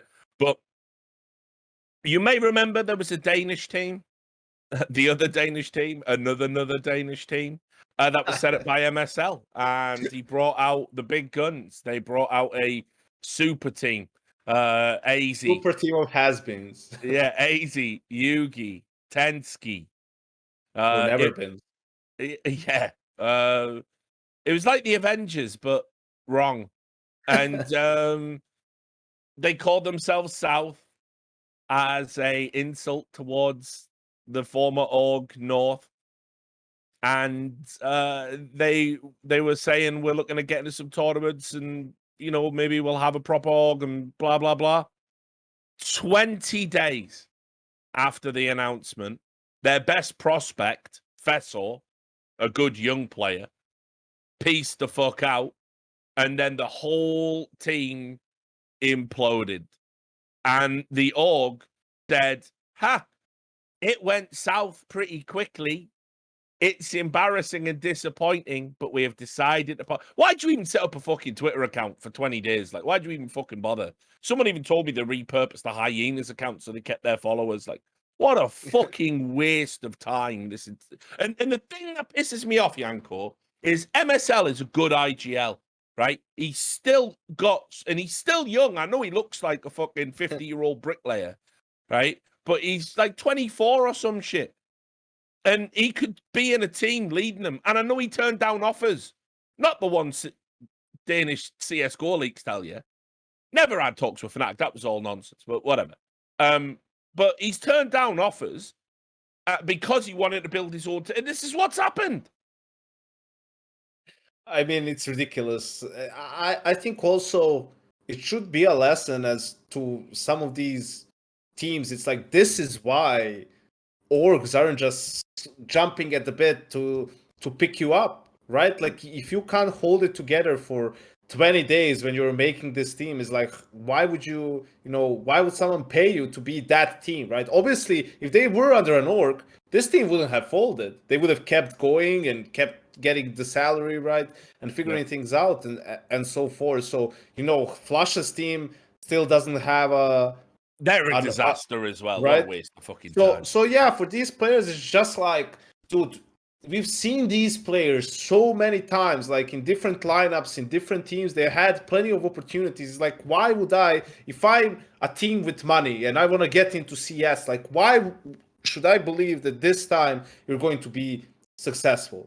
Yeah. Right? Like, the only way for them to be that is to be without an org for an extended period of time and show some good results consistently, and then you're like, okay, they actually found a way to make this thing work. But I don't know who still can believe that AZ can be a tier 1 player, a star player of a tier 1 team, or that Yugi can be like a tier 1 opera anymore. It's just both of these guys have had plenty of opportunities in different teams, different lineups, right? That they haven't showed that they can do it, right? Like someone like Tensky, I have no idea. Like maybe a support player, but I don't know. It's just, you say those players, especially in Denmark, it has so much talent. It's the country with the most talented young players. It's not even just Denmark anymore. If you've been watching the We Play League, when you're looking at some of the academy sides out there, like, there's fucking players that knock these cunt socks off. It's fucking ridiculous. Yeah. Like, Yugi and Izzy still getting fucking contracts. Like, you go and look in the Weeper League, there's some fucking 17-year-old kid from fucking Eastern Europe who'll fucking put up double the stats for half the price. Like, fuck this. And also, like, I mean, I'm not sure if I'm with you on, like, MSL can still lead like a good team or lead them to the top. Like, maybe not. I believe he has to show it. But how am I supposed to trust that guy if this is the team he built? This was the team he literally said he wanted. This was the team he said he wanted. So... These are the guys you handpicked to, get your career back on track. Like, oh no, imagine it. Imagine handing over, like, the last of your best years to Yugi. Like, I can't. Like, this is fucking insane. He's a smart guy. I've known him for years. I don't understand this. I just don't. But anyway, South, rest in peace. I did see somebody actually made a frag movie honoring them. And it was like 30 seconds, and it's a bunch of people, and Fessor just gets kicked. And then it just comes up like, South, and then like the 2 dates, 20 days apart. So sad. Right, let's do the viewer questions. You can chip in and answer any ones you want to. If people throw $50 at us, we do questions. It can be about anything. BP420 says, what piece of merchandise if you wanted to see a specific team offer, whether it be sports or esports? For instance, I've always wanted the Packers to arrange a licensing deal with Shueisha so they can make Super Saiyan heads made of cheese. Or for Smoothie to sign a deal with the Jackson Laboratory to offer Rat King branded testing mice. So, I mean, good examples. The cheese head Saiyan hat thing's actually kind of cool. But yeah, I don't know. I mean, because I've seen some real dodgy esports merchandise. Odie might be in the chat, so hopefully he'll forgive me for this. But he made Dignitas thongs when he was in charge, like thongs, esports thongs, and every time I've called that out as just being like, nah. He goes, it was a bestseller. One of our bestsellers sold out immediately. So I don't know. I mean, what can you think of anything cool you'd like to see from a team? Fucking hell, man! I'm thinking about like which teams are out there that you could that they could actually do something cool. Faze can make a crypto wallet that hoovers all your money out every 3 months and gives it to an influencer. Hey, That'd be a good product. G2 could make like noise canceling headsets, right? So when Nico's shouting at you, you don't need to you don't need to hear him. But yeah, I don't know. So obviously, yeah, liquid chokers. Yeah, we know. Yeah. We've seen that one. That's been done.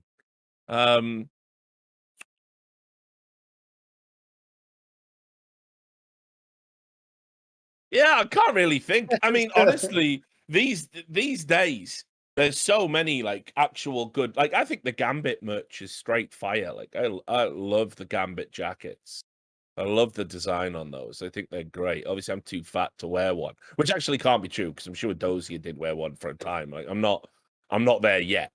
But yeah, I think Gambit has straight fire merch. But yeah, I just can't think of like a cool thing that hasn't been explored for whatever reason. They also have I think that was the best. Like I hate fucking team jerseys, right? They're Yeah, awful. They're like yeah, synthetic shit, but those like kind of polo shirts that they have that they yeah, play, that's the best way for SK used to do it like way back yeah. like It's true. 10, 15 years ago in That 1.6. synthetic material, like the football, like Gore-Tex stuff or whatever the fuck it's called, they are not good for esports, in my opinion. Like, if you've ever like had to do laundry for a team, like after an event, they fucking stink. It's not because gamers fucking smell. It's just they make you sweat. I just don't understand. I don't understand what they're for. I guess it's fine if you're running around outdoors, but when you're sweating hunched over a keyboard in an enclosed space, they're not fucking good. Like, all right, sorry about that, BP420. Not a great answer. We'll try and get you on the next one. Echo asks, which dinosaur was the worst dinosaur? He's a big fan of dinosaurs. I think he's got something wrong with him, Janko. He's not the full shilling. Every week he just asks about fucking dinosaurs. It is a podcast about CSGO, by the way. It's not a dinosaur podcast. It's been a while since I saw a dinosaur, Rich, I have to be honest with you. So what are you talking about? I never did like Olofmeister was playing at Faze. But that fucking Triceratops, he was an asshole last time. Like, I think he's the worst. Yeah, I mean, if Transformers, the Dinobots has taught me anything, back when it was real Transformers, not like now, not Beast Wars, not what you Zoomers have. I'm talking real Transformers. I'm talking Arrival from Cybertron, you know. But anyway, for Swoop was the pterodactyl, and he was an arse. He was a cunt. He was such a whiny cunt. He would just whine, like, yeah, Swoop said, always talking about himself in the third person. Grimlock did that too, to be fair, but Grimlock was balling out of control. So I've never really trusted pterodactyls. I think they're like, I think seagulls probably evolved from fucking pterodactyls, and I fucking hate seagulls. They're the biggest cunts. They fuck up everyone's good time. So pterodactyls for me, I don't like them. I just don't like them. Carve. As someone who has been in the dating game for a long time now, I know what it's like to leave people angry, unfulfilled, and frustrated at a premature ending. With South winding up operations so quickly, Is this final proof of the North's overall supremacy, and should we just leave them to implode with their soy lattes, vegan sausage rolls, and inferior chips? Listen, North is one of the biggest wastes of money in esports history. There is no, like, the idea that this is some sort of moral victory for North is risible, frankly. I expect better from you, Carv, because that org was a fucking shit show. They pissed away so much money. If it ever comes out what those players' salaries were, by the way, because they had real investment from like a good company, you would be horrified at what they actually achieved. Not to mention, out of all the orgs I've seen have great talent slip through their fingers. You think about the North Academy players and the players they got rid of. Go look at it. It's actually embarrassing, like that they let so many great players just go because they couldn't understand they were good. And this was while they were like going to a tier 3 star ladder land just to like kind of get some wins and start some confidence going, and then they would like lose 2 games and be out of that tournament. So I don't know. Yeah. It's just it's insane, especially a Danish team, right? Like there's so much talent there. It's like it's hard to go wrong, right? With how many, just look at the amount of talented players that are playing in the tier 1 scene today from Denmark, then even in the tier 2 scene and whatnot. Like it was crazy to me. There was something, I don't know what, I think you guys have a saying or an expression, but there's something, you cherished in the misery. Like you wanted that, it was just something so funny in how much they were failing for so much money being put in. It was like unbelievable. You were just looking forward to the next time. Oh, screw it up. Yeah, I know, like Duncan, obviously, he just relishes in the misery of the world, doesn't he? But yeah, I mean, that was one of those things where it was like, just watching that team underperform week in, week out. And then when they had that like very brief good spell, I want to say, remember that major they went to where they even got cooked by the fucking update, and MSL played basically like 3 games that had the sound bug, and he tweeted out afterwards like, fucking worst fucking tournament I've ever played on. But it's like, even when things were good, it was bad, it was like, and then obviously they win that DreamHack, right? Masters, Stockholm 2018. And then fucking he gets MVP and then they cut him. For It's like, it's just one of the shittest run orgs I've ever seen. Ridiculous. Right, Rekovic asks, with DreamHack no longer hosting esports events, this finally draws close to the longest title run in history, being the undisputed champion since 2015 after a high-octane Hell in a Cell match where the finish was Richard Goblin Ballsack Lewis chokeslamming Loader, definitely not Baldberg, for the win. Will you be inducted into the Hall of Fame as the undisputed DreamHack champion? I think that is one of the, it's because I refresh, you were there as well, right? Yeah. We were together. Well, you would just tell people I'm not lying, and Lauder did try and fucking headbutt me and went mental. Because I know you were in the talent room, right? I was in the talent room, but that happened like right outside or something. Yeah, no? It was right outside the talent room. But he was like showing up, all fucking crazy and shit. Like I don't know, it was a long time ago. That was so funny. I remember that actually when the news came out about like DreamHack not being part of the Pro Tour and whatnot. I was like, shit. There's so much stuff that happened like at DreamHack events that's actually crazy. But yeah, I think you were how do you say it, like hard done. Like you got screwed. Basically, you got screwed for what actually happened. I remember sitting down with you after it happened, and you were going, if it was me, I'd have fucking knocked him out. I thought you said, you said I was restrained. Yeah. I thought I was too. Well, because when someone's like going up in your face, right? Really, what where I'm from, that's just if it it usually doesn't get to that point that someone can get that close. But yeah, I don't. It's just such a weird. It was so weird about everything that happened, that transpired from that. It's like so crazy. It could have so easily just been, whatever. He, got crazy for a second, like, or whatever. Fuck it. Let's just water under the bridge. See ya. But no, it had to escalate to this like fucking massive thing. Yeah. It's so crazy. Well, I mean, there was just so many parties that were involved in, and they wanted to use it for their own machinations. You know, like obviously Kelly Milky's, she wanted to take it as far as she could, even though you know, partner didn't want to. Like me and Loto were all right after the incident. Hellspawn's fucking hated me for years, going all the way back to when he ran that dog shit website Rakaka. So, you know, old school esports beefs. He sees an opportunity there. There were people even like politically pressuring, you know, because Alliance, that Loader was playing for, was owned by Twitch at the time.